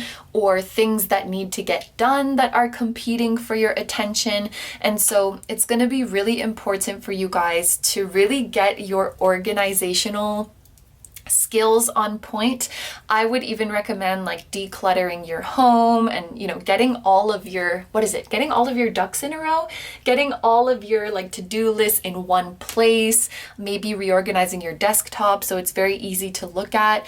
Because if you don't take these kind of preparatory measures before, when things take off for you and get really, really busy, it could kind of feel like a disaster. I'm thinking of when there's like a fire drill in the office, like Dwight starts a fire and Michael's like, oh my God, it's happening. And Dwight's like, what's the procedure? And everybody's just like freaking out. That could kind of be what the inside of your mind feels like if you don't prepare to be organized. So this is kind of like your heads up that the ball's really going to start rolling with your career. It's amazing. It's a huge blessing, but we want to have the infrastructure to be able to support your more busy lifestyle. So we talked about organizing the physical aspect. We talked about organizing your to-do lists. There was something else that I wanted to talk about that I can't remember now. I think just organizing your priorities, like what is really important for you to do and what is not so important. If you're making lists, to organize things by the level of importance or by the level of urgency. If you are like me, you will spend a lot of time really, really focused on something that does not matter. And then when you realize it's been like an hour and you were like organizing something that did not need to be organized, that was not crucial. So making sure the level of importance of things could be really helpful as well. This is also a card that can talk about conflict with others, and I'm wondering if as you get more busy and as your work really starts to take off, you might have a little bit less time for your social life. Now, again, this is just a snapshot of the energy in 3 months from now, and these things always come in cycles. Like we get busy and then things calm down. So I don't want you guys to think that like you're never going to have a social life again, or your life is going to be hectic forever. It just looks like you're going through one of those times in 3 months from now. Like maybe there's a lot of deadlines coming up. Again, a lot of things competing for your attention, and some social commitments or some previous commitments might suffer from that or have to fall behind from that. And that could cause a little bit of conflict, whether it's like conflict with others or conflict within yourself, wondering if you've done the right thing. And I think this is where the High Priestess comes in. Like, you guys really need to trust yourselves and trust that whatever you're doing and whatever you're prioritizing is what is best for you. And at the end of the day, you need to do what is best for you. You need to do what is going to minimize your stress, what is going to allow you to sleep well at night and to feel like you did the best that you could. And this organization and these priorities should really be focused on your own well-being and your own sense of what is important. Because if you model it off of somebody else's expectations for you, or if you organize your life based on fear or based on guilt or based on people pleasing, I think it is going to lead to higher levels of stress than you need in your life. Like, you got to look out for yourself. You got to look out on what you feel is important, and you have to prioritize yourself. Now, this represents like your overall well-being, which I really, really love to see. This tells me that whatever conflict is going on here, whatever hectic time is going on here, you are going to manage it beautifully, and you are going to maintain your inner peace through it. And that owl card was talking about meditation, was talking about getting sleep. I feel like that's going to be a really, really good help. If you guys are the type to get frazzled and your mind gets overloaded, meditation and getting enough sleep, and especially meditating before sleep so that you can get enough, I think is going to be really, really helpful for you guys. I know personally, when I don't get enough sleep, I'm very prone to anxiety. I'm very prone to pessimism. It makes like a world of difference. And the High Priestess also talks about like nighttime and the darkness and the moon. So really make sure that you are, sleeping properly, that you are winding down at night, that you're meditating, and that's going to help you take on your days with more clarity and with more calm. Like, you're not going to get swept up in this fire and feel like, what am I doing? What's the procedure? Yeah. You have procedures in place, you have measures in place. Like, if these two things are competing, I'm gonna prioritize this and this can wait. Like, you've thought about all of that beforehand, and you are just gonna kill it. Like, this busy time, you're gonna kill it, and you're gonna look good in the process. You're gonna make it look easy. I'm thinking of the Eight of Wands in the Muse Tarot, because there's this person running in stilettos, and I'm like, wow, she's such a queen. Like, you're taking this challenging time and you're just, prevailing? Yeah, you're coming out of it victorious. And again, the key is to prioritize yourself and to always do what feels right for you. This is a really cool energy too, because it shows you very tapped into your spirituality, very tapped into your psychic insights. And I do think this is something that you're going to be able to keep up and maintain even when you are busy, even when your schedule or your mind is very busy. That is not going to stop you from picking up on messages from spirit. There's been a lot of talk about you guys receiving messages in dreams and in meditations, but I'm also getting the feeling that you'll receive a lot of signs in your waking life too. And I just want to look back at the owl page. Did they say anything about that? I think they did. Yes. Quietly observe your environment, watching and listening for signs and omens that will give you answers to any questions you may have. So you guys are also receiving very clear signs when you are awake, like out there in the world. I think you're just in this constant state of being connected with spirit, and everywhere you look there's going to be some message for you. You're not alone during this time. Spirit has your back. Spirit's going to be right there with you, letting you know that you are on the right path. And I think you're going to feel really secure in your knowing how to navigate through the world and in knowing what to do. You're moving through this period of your life with a lot of certainty and trust in your own decisions. And I don't really feel you guys like questioning your path or questioning your decisions. You have this calm, you have this quiet confidence about you. That's the High Priestess.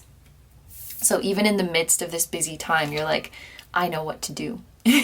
And maybe that's something that is helping you gain this really admirable reputation. And oh my gosh, I just realized that I didn't talk about the North Node earlier when I was looking at the Astrodites, but the North Node is about your calling. It's about your purpose. And maybe this has to do with your deep knowing. This has to do with why you are so calm, because deep down your soul knows, I'm exactly where I'm supposed to be. I'm doing exactly what I'm supposed to be doing. And you are really shifting your schedule, shifting your routine, shifting your career, all in alignment with your calling. You're like making a beeline towards your calling in 3 months from now. And most of you guys with the High Priestess and the Owl here, you guys already know what this calling is. You already know. So if you have something in mind, please take that as your confirmation and know that it's going to really, really take off in 3 months from now. So moving on here, we have the Three of Swords, and this represents your home or your living situation. So I will say that it looks like in terms of where you're living or your living situation, there might be a little bit of upset or disappointment here. Now, this could be interpreted in so many different ways. Of course, it is a general reading, but for example, the first thing that's coming to my mind is maybe some of you guys had like a dream apartment that you wanted to move into, or a specific part of town that you wanted to live in, but you're not able to get the place that you want, or maybe you wanted to like travel somewhere and you're not able to do that. I'm thinking of this part of the reading as like your location in general. So there's a feeling of not being where you want to be. Maybe some of you guys have been working from home and you've been really enjoying that, but then you have to go back to the office and that's something that upsets you. But there's this feeling, yes, there's this feeling of not being like where you want to be. Now, again, this is just the energy for 3 months from now. So it doesn't mean that you will never get there. Maybe it's just slightly delayed. You have to wait a little bit longer. Or maybe there's some kind of divine redirection here where you really wanted to live in a certain place and Spirit is redirecting you. And even though that can be upsetting, even though that can be disappointing, Spirit is definitely bringing you to somewhere even better. And because you guys are so tapped in right now, I feel like, you know, of course these moments are going to be disappointing no matter what, but you might find that, like you don't feel really sad or you don't really feel that things are doomed because you just have this deep nagging feeling that this is happening for a reason. Like if I don't get this place, or if I don't get to be at home, if I don't get to be where I want to be, it's because Spirit is going to bring me to somewhere even better. There's also a feeling of maybe travel plans being delayed or being changed or something like that. Again, this is divine redirection. This crow here, this came out in a different group, but I was saying this has a very like protective vibe for me. That's what crows make me think of. So Spirit is looking out for you. Spirit is making sure that you get where you need to be at the perfect time.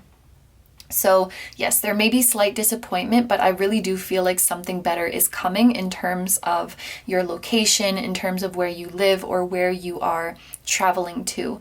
I should also mention, in addition to the owl, crows might be a significant spirit animal for you, as well as, I think this is a panther, like wildcats. Let's say wildcats in general, like panthers, leopards, things of that nature, lions. We even have the Leo energy here, so lions could be significant. But next we have this card, which is representing your relationships, and we have the Spirit of Swords or the King of Swords. And this is really interesting to me because I'm thinking back to the message we read in the book, the passage with the owl, that was talking about unintentional deception. And then I had that feeling of like deception is not always this malicious kind of thing. First I should point out this is air sign energy, Gemini, Libra, Aquarius, but especially Aquarius because we do have the Aquarius symbol here. But I think that you're dealing with somebody who is holding back on their true feelings, and in this way, they are deceiving you, so to speak. The King of Swords is somebody who is very put together, is very stoic, can come off as kind of serious or emotionally detached, or even like a little bit distant. And I often see him as somebody, and I say him just because it's the king, this doesn't have to be a male that you're dealing with, someone who kind of has their walls up, like they're afraid of getting hurt, or they don't overtly show emotion. And I think that you're dealing with somebody who, like, they come across as very stoic on the surface, but on the inside, they are very, very sensitive. So again, it's not that they're necessarily deliberately deceiving you. They're not like, I'm going to put up a wall and not show my emotion. That might just be their temperament. That might just be the way that they are. That might just be what they are used to. But with this High Priestess here, you guys might have a deeper knowing, like, okay, no, this person is feeling much deeper. This person is a lot more emotional than they let on, a lot more sensitive, a lot more of a softie than they let on. And I have to say that you would be right. Now, this can be like somebody that you're interested in dating. It can be your current partner. It can be your friend. It can be a family member. It could even be a boss. Like, maybe you have a boss who, when you do an amazing job at work, they're just like, well done, and really deadpan. But deep down you feel like, nah, they're proud of me.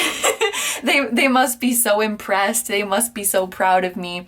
And again, you would be right. So it's like somebody whose emotions maybe don't make it all the way to their face, or maybe don't come out in grand gestures, and you have to kind of be this High Priestess and read their energy and read between the lines. So whether you're dealing with someone like this right now, or this person is coming in the next 3 months, just don't take their reactions or lack thereof, or expressions of lack thereof at face value, and really look into their energy. I'm actually very close with somebody like this. Like, they are the sweetest, most caring, kindest person ever, but they're just not that freaking like expressive. They just don't really get emotional like that. And to someone who doesn't know them very well, they might think like this person is kind of detached, or they might see them as robotic is too dramatic, but you know what I mean, like just whereas most people have this big spectrum of emotional display, but that's just the way the person is, and it doesn't mean that they're not feeling things deeply. It doesn't mean that they don't care. It's just they feel that on the inside, and they show how they're feeling in other ways. So I'm really not getting a bad vibe from this person. I don't get the feeling that they're like trying to guard themselves on purpose or misleading you on purpose in any way. It's just kind of their communication style. They're more of a stoic person. So I think this person, whoever they are, is going to be really significant in your life in 3 months from now. And this is like your heads up and your reassurance to go for their vibe, go for what your intuition is telling you, go for what their energy tells you, because I think you can have a really positive relationship with this person. So now for the final card, we have the Five of Pentacles. This is related to your career, to your studies, to your finances. Now, this is a card that does talk about financial lack or financial loss or some kind of material loss. I have to say I'm not very worried about this, just because of the messages we got earlier on in the reading. It really looks like you guys are kicking ass in terms of your career. So there's a couple things this Five of Pentacles could be talking about. One is an investment. Sometimes Five of Pentacles makes me think of investment, because it's like you are putting money away. It's not like you're losing money. Well, I guess you are giving away some money to receive more later. So it's like a temporary loss. So you guys could be making a significant investment in your career, paying a significant expense for your career. If you're thinking of doing that, or if you've done that recently, this card could be a confirmation that everything is going to be okay.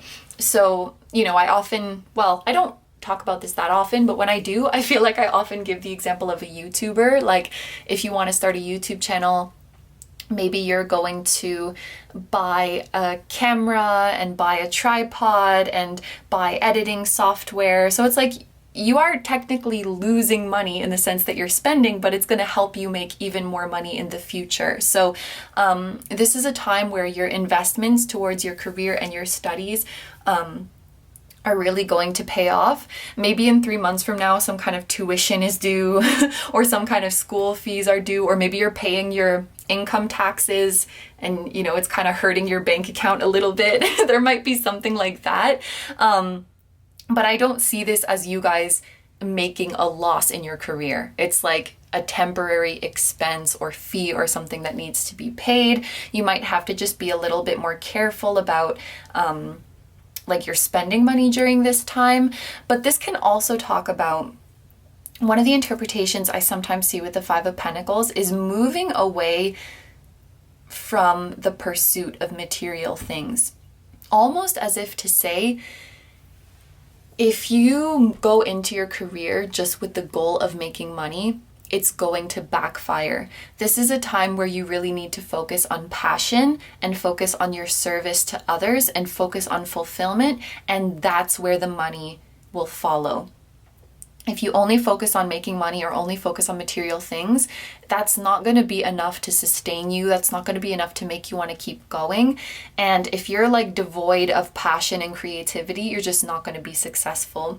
Like for you guys specifically, like with this Leo energy here, with this High Priestess energy here, you need to be tapped into your emotions. You need to be following your intuition rather than money. So some people on the outside might say to you, like, why are you choosing that path? That's not a real job. That's not going to make you real money. And they're going to be wrong because you have the guidance from spirit. You have the passion towards what you're doing.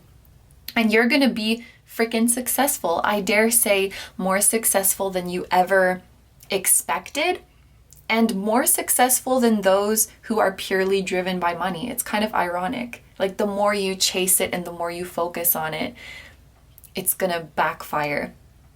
So now we're going to finish off the reading with a few oracle cards just for any additional messages or guidance you might need. So first we have Unmarked Trail with Revelation. I love this deck. I just got it recently. But I remember reading the guidebook for this card because it wasn't super obvious or super intuitive to me what the message was. And this card is saying it's time to go off the beaten path. It's time to try something completely new.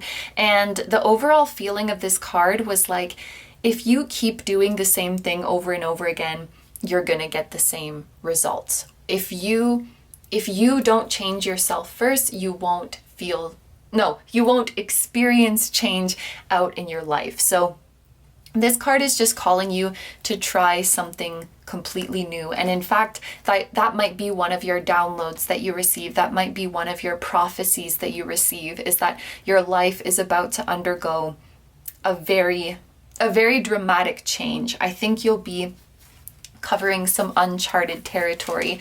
And I have a feeling that it has to do with like your projects, your job, or maybe your living situation, like where you end up living, because there was a divine redirection there.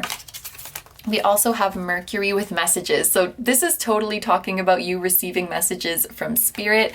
Also, I think you received telepathic messages from this King of Swords, whoever they are.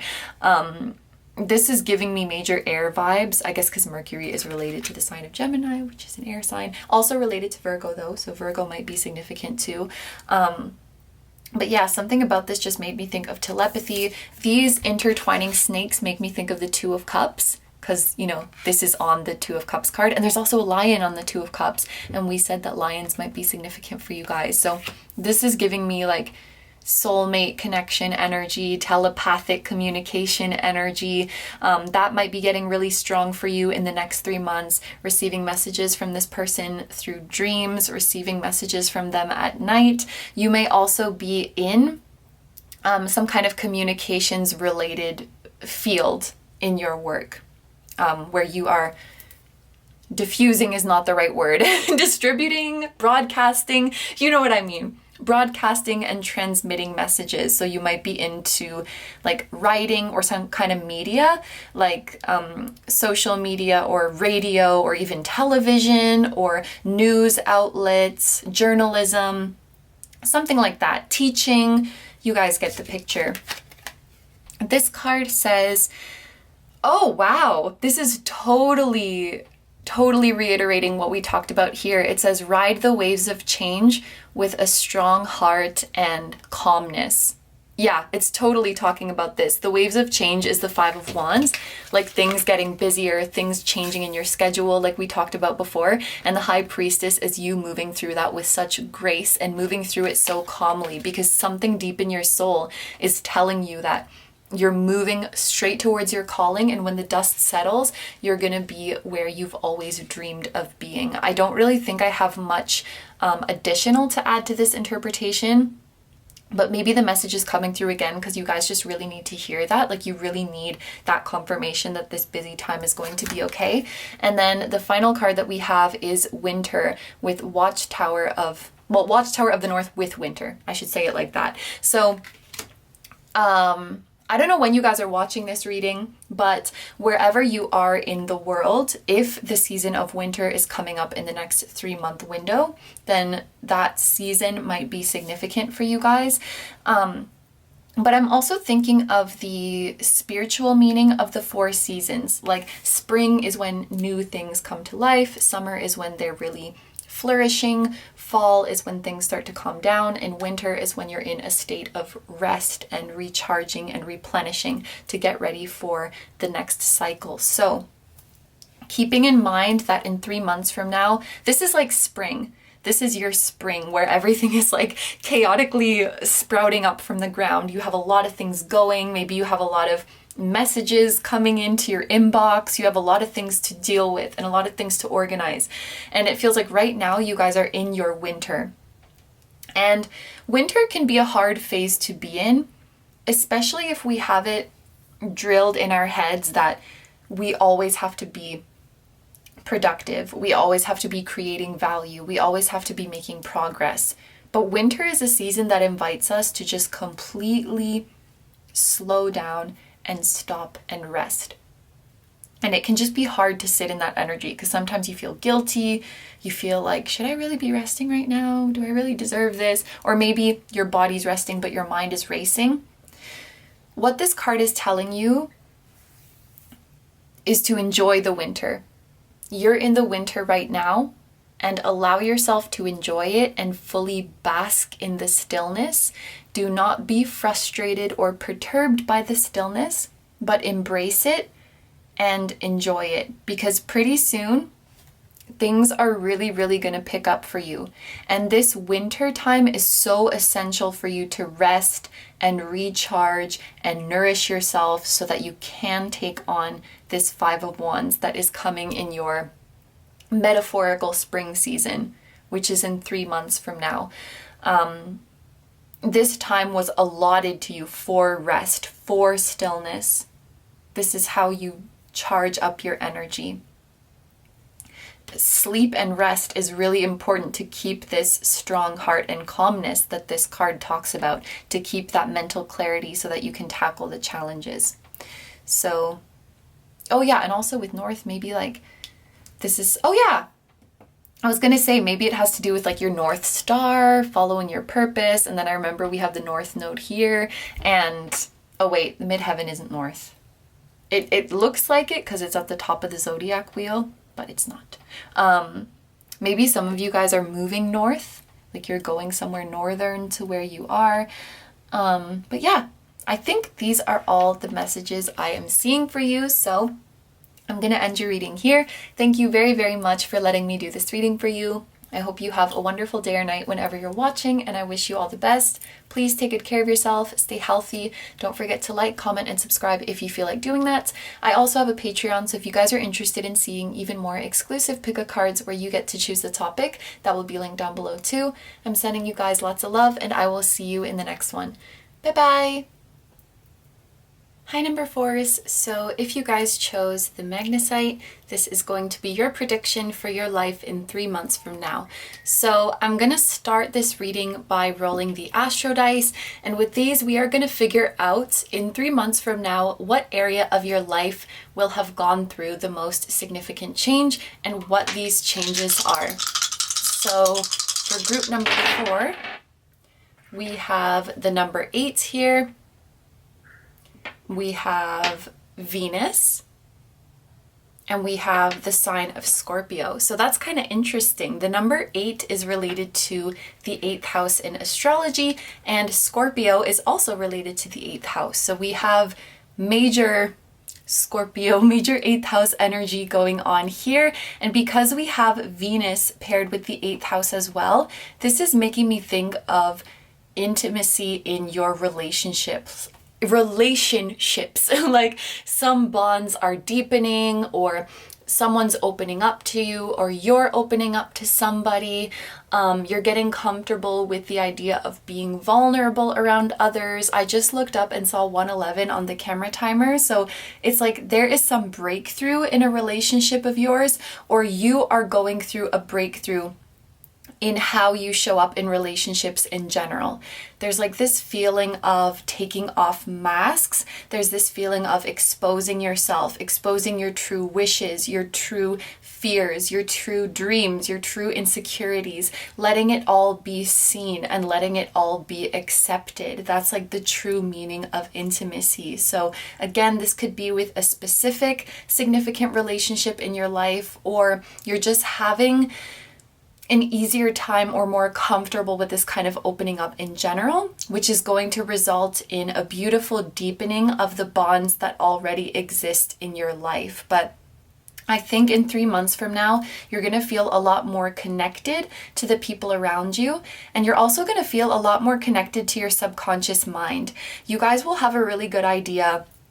I'm thinking of like the hidden aspect of the 8th house and the psychological aspect of the 8th house. It's like you have a very firm grasp on the inner workings of your mind, why you want the things you do, why you react in the way that you do, why you have the emotions that you do. And this makes you more accepting of yourself, and it makes you better at communicating what you need and what you want. And it's just going to have an amazing impact on your mental health, an amazing impact on your relationships. I think you're also getting better at understanding others. Like if you've been the type of person who is like confused by people's behaviors or confused by what they're saying, it's like you're able to read and understand the people around you better. Like, oh, they must be reacting like this because of this insecurity that they have, or this desire or expectation that they have. You're taking the time to understand how people's minds work, both yourself and others. And in general, this might be you guys like taking more of an interest in psychology, taking more of an interest in the subconscious mind. Venus, it does talk about love and partnerships, which is what we've been talking about up until now, but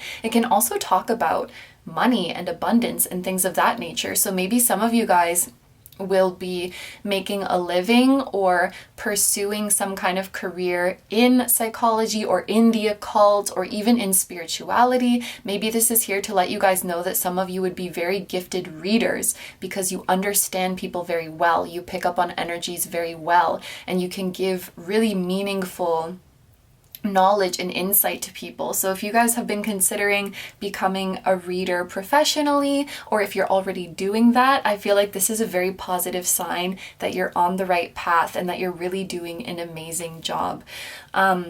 Your empathic abilities might be heightening as well in 3 months from now. For some of you, this is going to be really cool, but if you're already an empath, I feel like this heightening could be kind of intense. Like you're feeling other people's energies a lot stronger. So while it's very beautiful to open up and have people open up to you, what we've been talking about, it's also important to establish boundaries where they need to be established, because there's a fine line between someone opening up to you and somebody dumping on you. There's a fine line between someone checking on you and someone prying. So it's all about having that discernment and intimacy doesn't mean that everything is suddenly on limits. That's not the right way to say it, but like you can still have things that are off limits. You can still, of course, like that goes without saying, but I think that this period is about finding where you want to draw those lines and how much closeness you are comfortable with, and really getting acquainted with your subconscious mind and also with the subconscious minds of others around you. So it's a very deep energy. It's a very reflective energy. I think it's very eye-opening as well. Really cool. This energy is quite different from the other three groups, I have to say. Like this one is really standing out to me. So the next thing, oh, I'll put them here. The next thing I want to do is read a page for you guys from the Spirit Animals book. I got this book for Christmas and I really like it, so I thought I would use it today. I'm just going to flip through the book and I'll read the message for you on the spirit animal that we land on. So for you guys, we have Raven. I feel like crows and ravens have come up in everybody's reading, like on the cards. You guys are obviously, it would be really cool if I randomly landed on the same page for more than one group. You're the only ones who got the raven for your spirit animal, but I feel like she's been following us around. So let's see. Magic is in the air and something special is about to happen. Pay attention to dreams and visions, especially colorful and powerful ones, as these are indicative of prophecy. In any undertaking or in any relationship, be very clear as to what your intentions are, because whatever they are, that's what will manifest.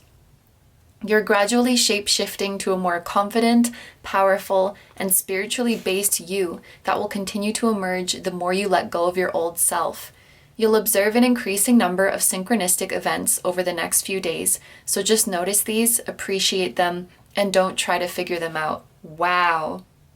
Wow. This is so cool, especially how it ties into what we were talking about with the dice.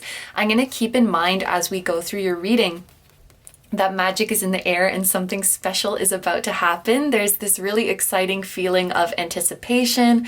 We talked about you getting acquainted with your subconscious mind, and then this talks about having very vivid and prophetic dreams, being clear about your intentions in relationships, because that's what will manifest. So if you guys have been trying to manifest a relationship, someone new coming into your life, or growing closer to someone already in your life, this is your confirmation that it is going to manifest. And I think it's really cool that this also talks about letting go of your old self and transforming, because that's what this Scorpio energy is all about.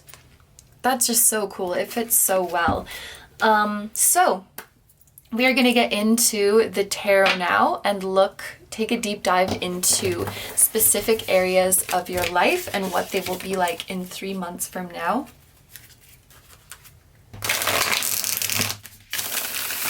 That was very satisfying, that shuffle. I'm going to leave it at that because I can't top that. So for group 4, first, we're going to take a card to look at your overall personality, your overall character in 3 months. This can also be like your mood and how you're expressing yourself. We have the 6 of Cups, a card to represent your overall health and well-being in 3 months from now. And we have the Chariot. Horses might be significant as well, in addition to crows and ravens. A card to represent your living situation, your home, your location. We have the Heart of Cups. There was another group who got this exact same card in this exact same spot. That's kind of cool. It was group 1, so if any of you guys were drawn to group 1, you might want to watch that one too. A card to represent your relationships. Oh my gosh, no way. That's like literally what the dice were talking about. And this is a special card of the deck. Like, this is a major arcana that is unique to this deck. The freaking Naked Hearts for your relationships. And we even have the number 22 here, which is like love, partnerships, balance, union. Geez, can you please be a little bit more literal? Oh my gosh. Okay. And then one card for your career, for your finances, for your studies. Ooh, the Eight of Wands. So for your spirit animals here, we have ravens, we have horses, could be unicorns, which we talked about. We have whales, butterflies or moths, and then gazelle, which is kind of unique, but you could see a gazelle around, or maybe an image of one. All right, so let's get into it, going through these in order. For the card that represents your overall self, your personality, your mood, we have the Six of Cups, and this tells me that you guys are feeling very, very much at peace with yourself. You feel very, very comfortable with yourself. The Six of Cups can talk about the past, it can talk about children or childhood. So you guys might be getting in touch with your inner child during this time.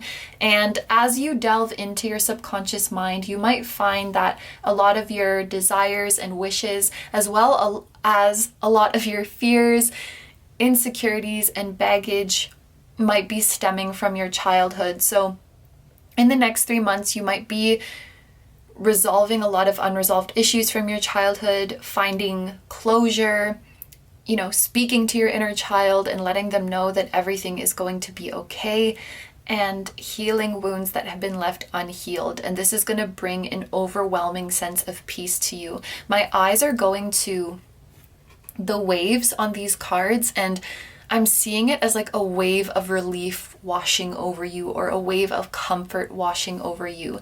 Like your heart has been moving through the world feeling like it's in danger, but now your heart finally feels at home and your heart finally feels safe. And this is probably laying the framework, so to speak, for you guys to have this naked heart, and for you to really expose your heart and give it to the ones that you love, because you finally feel safe to do so exactly as you are.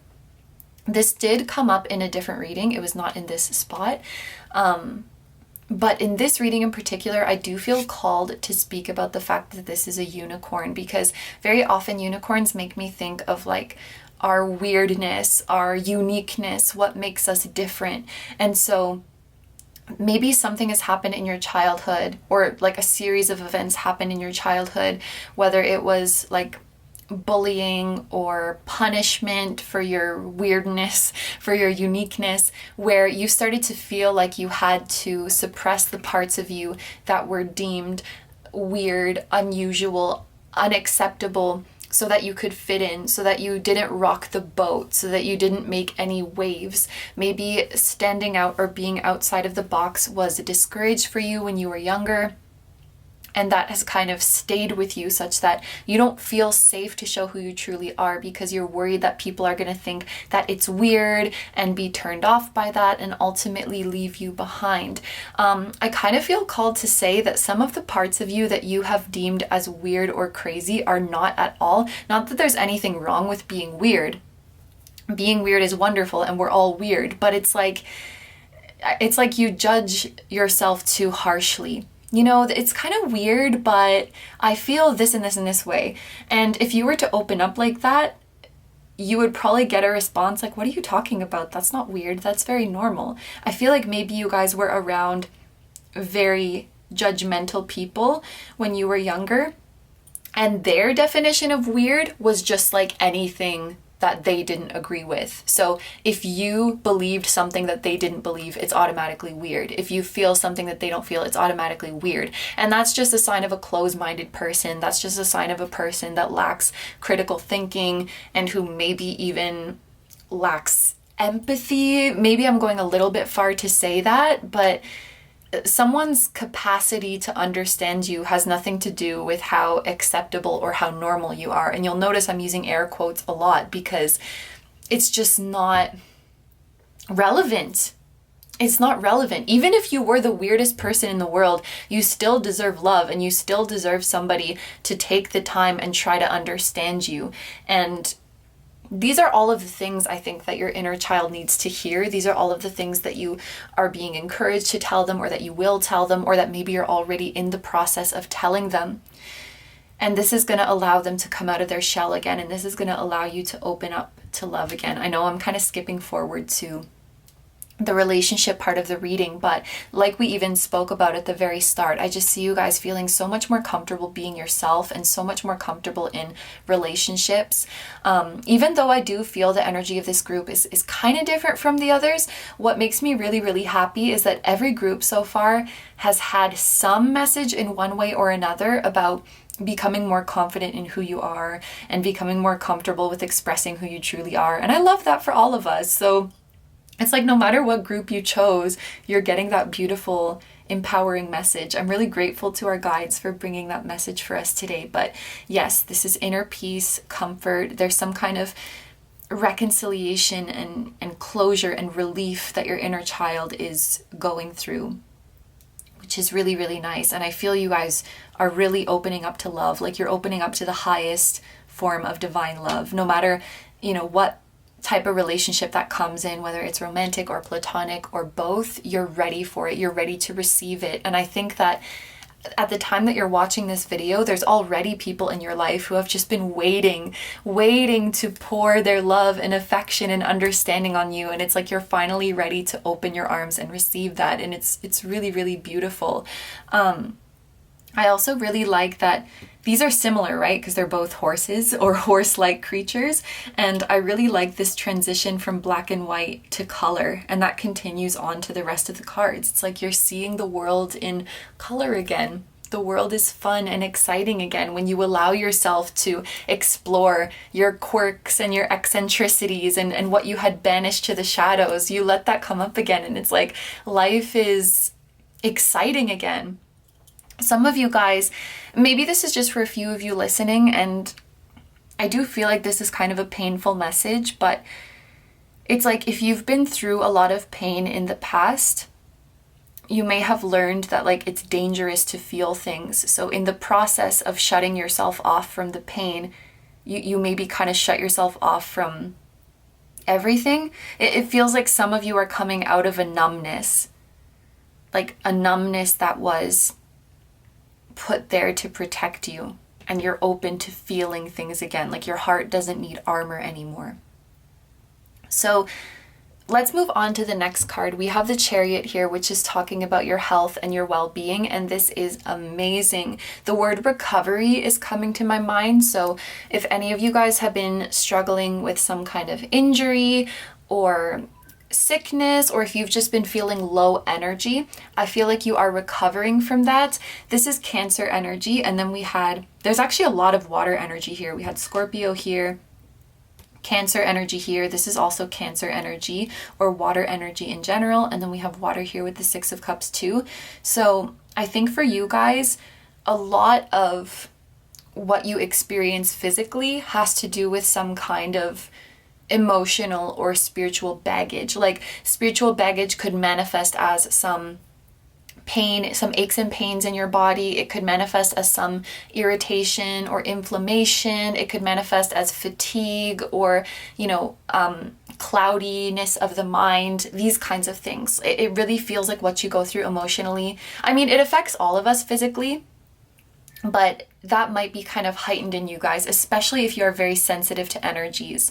Like if you're a very sensitive person, if you're an empath, I feel like the connection between your heart and your physical body is really, really strong. So as you start to care for your heart and as you start to heal your heart, like your physical body is going to follow suit, and it's going to follow really, really quickly. The Chariot is fast motion, fast progress, fast recovery. So if I can just give an example, like, I don't know, let's say somebody has acne and usually it would take like months to clear up. Maybe you're going to see something clearing up in weeks, or you're going to see something improving in days. Like something is making a complete 180 in your overall health or your overall energy levels.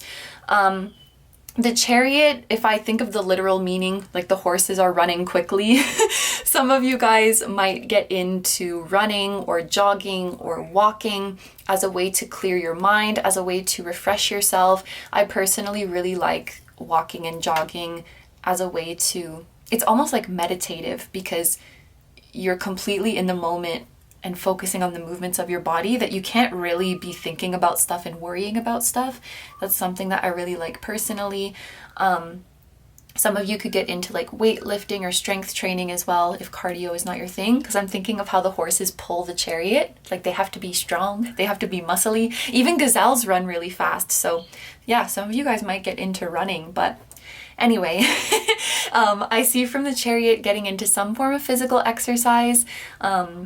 Whether it's like low impact, high intensity, whatever, it doesn't matter. Just moving your body, getting in touch with your body. And as you heal emotionally, something in your physical well-being is going to clear up and recover really, really fast, which is super cool.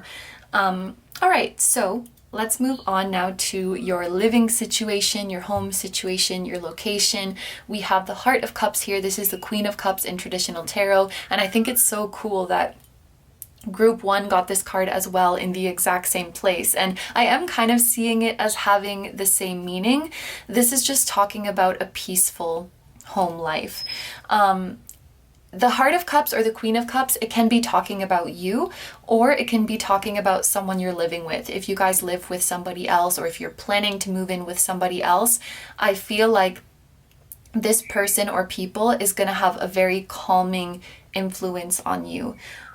If there's been any kind of conflict in your domestic situation, I do see that this is going to be resolving, and you and the person or people that you're living with are gonna be more, like putting yourself in each other's shoes, being more compromising, being more understanding, being more compassionate. Maybe you're having like a heart to heart and becoming more attentive to each other's feelings and needs. So anybody that you're living with or anybody that you will be living with, I see a lot of harmony and a lot of compassion existing between the two of you.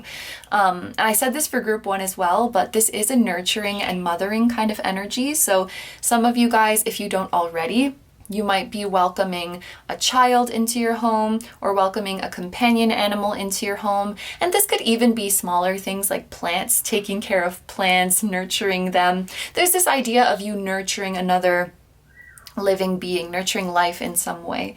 But really, it could even just be you nurturing yourself if those other things don't resonate.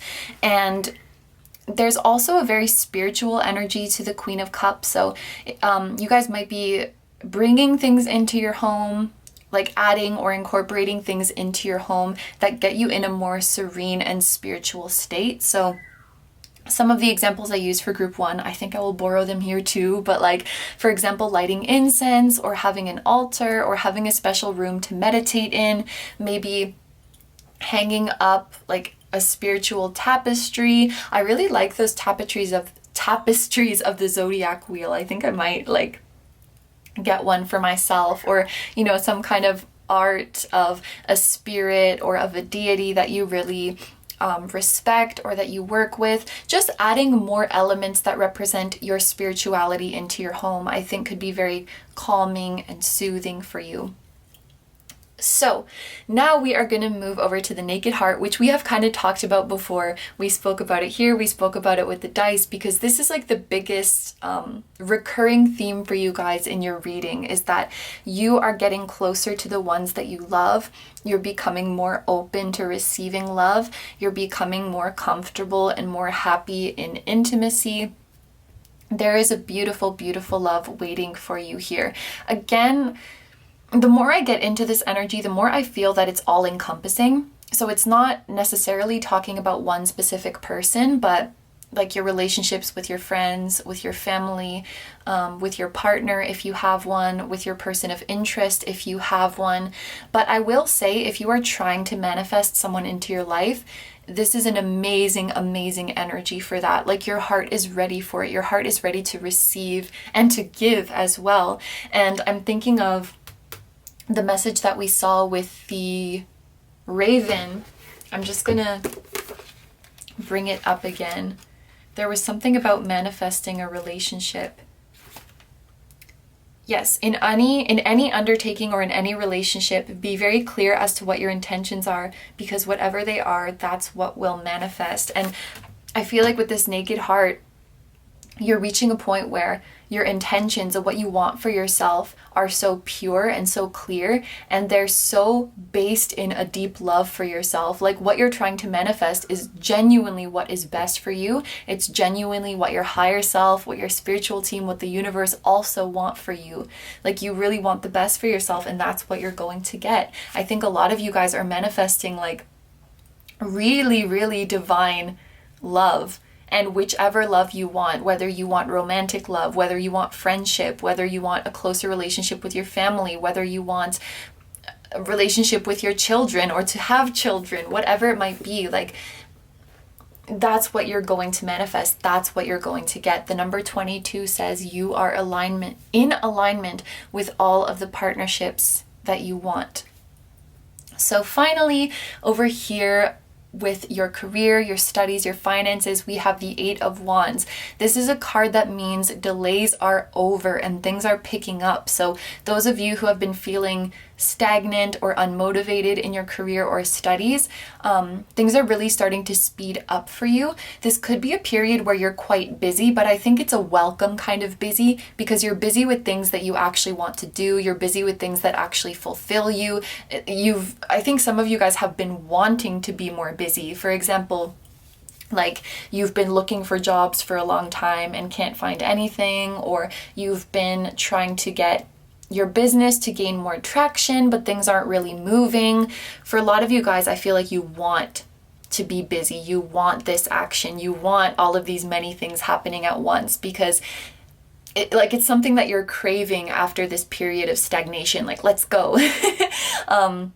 I think this is a period where a lot of your ideas will be put into fruition, because you'll be receiving epiphanies about the actions that you need to take. Like essentially you'll be taking inspired action towards your goals. And this will be a time where, well, honestly, a lot of your manifestations across the board are coming in, because your manifestations with love are coming in, with healing, with your health, with your career and finances as well. Maybe, yeah, sometimes the 8 of Wands has a little bit of an overwhelming energy, and this might be because everything that you've been trying to manifest is just like plopping on you. That's such an unceremonious word, like falling into your lap at the same time. So maybe you have this new relationship, you have this new like physical activity that you like doing, your business is picking up, your work is picking up, like all of these new blessings are coming in at the same time. And while you are very, very grateful for all of these blessings, it's still kind of overwhelming, right? Like, how do I give my appreciation for all of these blessings? How do I give my attention to and maintain all of these blessings? Whereas, you know, if they were a little bit more spaced out and a little bit more slow, you could gradually get used to your new life. But it kind of feels like the universe is like, bam, new life, figure it out, you know? I don't know what that noise was, but, you know, just like slapping you with the new life, and you have all of these things to figure out. But again, the feeling is so welcome. Like I wouldn't trade this life for anything, and I'll gladly work through this busy time and figure out how to multitask and accept all of my blessings, you know, rather than go back to the past. So things are progressing quickly in your career. The Chariot is about things moving quickly as well, like we said. Yeah, I think that's everything I have to say with the 8 of Wands. So before we finish off this reading, we're going to take a look at a few oracle cards for any additional messages or guidance that you guys might need. We have, ooh, that's so cool. So I just pulled up this card, and even though the camera didn't focus on it right away, this little box appeared around the number 29, like it's trying to focus on it, and now it's appearing around the letter H. So the letter H might be significant, somebody's initial or the name of a country, city, or company, or anything. And the number 29, which reduces to 11, so that makes a lot of sense. The numbers 11, 11, 22, 22, repeating ones and twos, those might be following you around a lot. We have this message of resourcefulness, and this is making me kind of emotional. I feel like you guys have been like a cactus in the desert, and you've just been doing everything that you can to survive. I'm thinking of the, not horns, the thorns on the cactus. Well, actually, the cactus does have horns. I'm thinking of the thorns on the cactus as a protective measure, especially given the fact that this is all about exposing your naked heart. It's like you guys have put these thorns on yourself to protect yourself. And even this horn thing, maybe some of you guys have unconsciously or consciously like pushed people away in the past or sabotaged relationships so that you don't get hurt even more later. I don't know what a better way is to describe that, but it's like the more a relationship develops and the closer you get, the more power that person has to hurt you. So it's better to like scare them off with your horns before they can get too close, or, you know, put these thorns out before they can get too close. It's like you guys have, and it might be subconscious, but it's like turning love away from this fear of getting hurt. That's what I look at when I see this card in light of everything that we've talked about. But you've done what you can to survive. Like, this was for your survival. And I actually read in the guidebook for this one because this was one of the cards that wasn't super obvious what it meant. And it spoke about even being in the desert.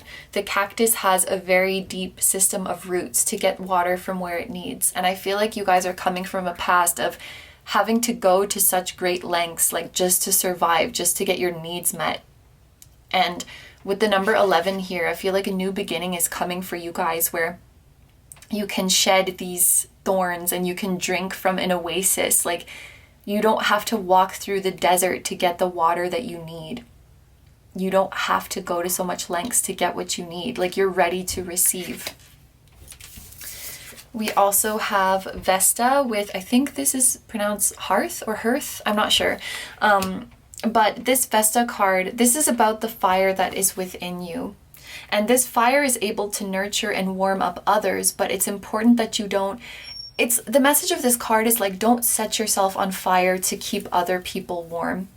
And these two cards together are quite interesting for me because right at the very beginning of the reading, we were speaking about like this 3-month period is all about you guys figuring out where to draw the lines. And you know, if you come out of this whole healing journey and you're like, my heart is naked now and I'm just gonna give it away to everybody, it's like, we need to move on from our past. We need to move on from the wounds of our past, but we needn't forget what our past has taught us. Like, there is some use for having these boundaries up. There is some use for keeping certain types of people away or certain types of people at bay. And so the lesson here is not to completely throw away your defenses or to completely let your walls down, but it's finding the middle ground that makes you feel the best, because this card is about protecting your flame. And this card is about recognizing that you can be there for others and nurture others without letting your flame go out. You may not need these scary horns and prickly thorns anymore, but you still need some pillars to keep yourself up and to protect you. So it might take some time to find the balance that feels really right for you. But what's most important is to be kind and gentle with yourself in the process and to not beat yourself up. Relationships are freaking hard, and I feel like we are always going to make mistakes in relationships as long as we live. And there's no use in beating ourselves up if we, made some mistakes with our boundaries, if we tread where we shouldn't tread, or we let someone else in where we shouldn't have. I think this is a very intricate balance that we might never get perfectly right, and that's okay. But the most important thing, like I said, is to be gentle with ourselves in the process and just try to do better and try to get to know ourselves and our limits better with each and every day that passes. And I think you guys are going to do an incredible job at protecting yourself and nourishing yourself and giving your flame to others at the same time. You're going to find an amazing balance. And Chariot as well. The Chariot is all about balance. The next card that we have, so this card says like get rid of or sort of like banish self-centered thinking. But the way I'm interpreting it in this reading is, rather than get rid of self-centered thinking, it's like get rid of this idea that caring for yourself is self-centered. Like, yeah, it's kind of a repetitive message, but recognizing that there is a way to be compassionate and kind to others and still care for yourself. It's not one or the other. And I feel like for a long time, maybe you guys have been living in this kind of black and white place where it's like either one or the other. I either look out for myself and close myself off, or like completely give myself away. And exploring that gray area, like I said, it can be tricky, but more and more I'm feeling like this is what the healing journey is all about. This is what spirituality is all about. It's like finding ways for the black and white to coexist, or finding ways to exist in the gray, where we're not saying it's either this or that, but it's this and that. Two things that might seem completely contradictory can exist at the same time. Like caring for and protecting yourself and being firm can coexist with being compassionate, being loving, being generous. It can. And it's tricky, but you can figure it out. And a step for you guys is not feeling selfish when you take care of yourself, I think. Getting over this idea that others are more entitled to you than you are entitled to you. The final card that we have is boundaries. So I don't know if I'm gonna like really further interpret with this, because this is so interesting. Like every card is just reiterating itself more and more. And I could tell with the Naked Heart coming out here in the area of relationships that you guys probably have spirit guides who are quite literal. Like when they have a message to say, they're just going to say it clearly. Because I feel like I don't have to do that much guessing work or additional interpretation. It's really, really clear what they are trying to tell you. I will say, is this a sword though, or is this just a little knife? Because this person's hand looks very big for this to be just a sword. But I was gonna say, let's just think of it as a sword. This talks about clarity, it talks about decisiveness, it talks about truth. And I'm also thinking of justice, the justice card that has a sword in it, which is all about like integrity and doing the right thing. And I think that one of the amazing things for you guys is that the types of relationships that you're manifesting now is with people who are very open and very loving and very clear with you. They're very honest with you and they're very clear with you. And I think one thing that might make establishing your boundaries and like figuring out where those lie for you, what might make that so difficult is when you're dealing with people who are like unpredictable or volatile or dishonest. Like if you don't really know where their head is at, it's hard to navigate the relationship. It's hard to put boundaries there. So as tricky as this might seem right now, I think when it comes to the connections that you're going to be in and the types of people that you're with, talking about and establishing those boundaries is going to be a lot easier than it might seem, or a lot easier than like what you're imagining right now or what you have experienced in the past. Like I just have this visual, or I don't know if you call it a visual because it's like a verbal exchange, but you know, you saying like, I'm not comfortable with this, or I don't want to do this. And the person you're with is like, okay. And you're like, wait, that's it? Because maybe you're anticipating this long exchange and being guilt tripped and being told that you're wrong, being told that your boundary is wrong, and then having to come to some kind of compromise where it's called a compromise, but it's really that the other person gets their way. Like you're preparing yourself for having to have this whole discussion, and then it just ends with like, okay, if you don't want to do that, that's okay. Like we won't do that. And you're like, oh, like it's very clear cut. It's very direct. That's what I see with the sword. Also, the letter A might be significant. The camera isn't focusing on it. I just think that it might be. So the letters H and A might be important for you guys. And I'm thinking of type A, for example.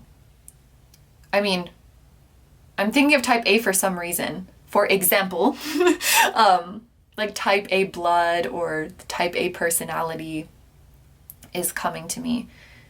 But yes, I think that that's everything. That's all the messages that I have for you guys. So I'm going to end the reading here. Thank you very, very much for letting me do this reading for you. I hope you have a wonderful day or night whenever you're watching, and I wish you all the best. Please take good care of yourself. Stay healthy. Don't forget to like, comment, and subscribe if you feel like doing that. I also have a Patreon, so if you guys are interested in seeing even more exclusive pick-a-cards where you get to choose the topic, that will be linked down below too. I'm sending you guys lots of love, and I will see you in the next one. Bye-bye!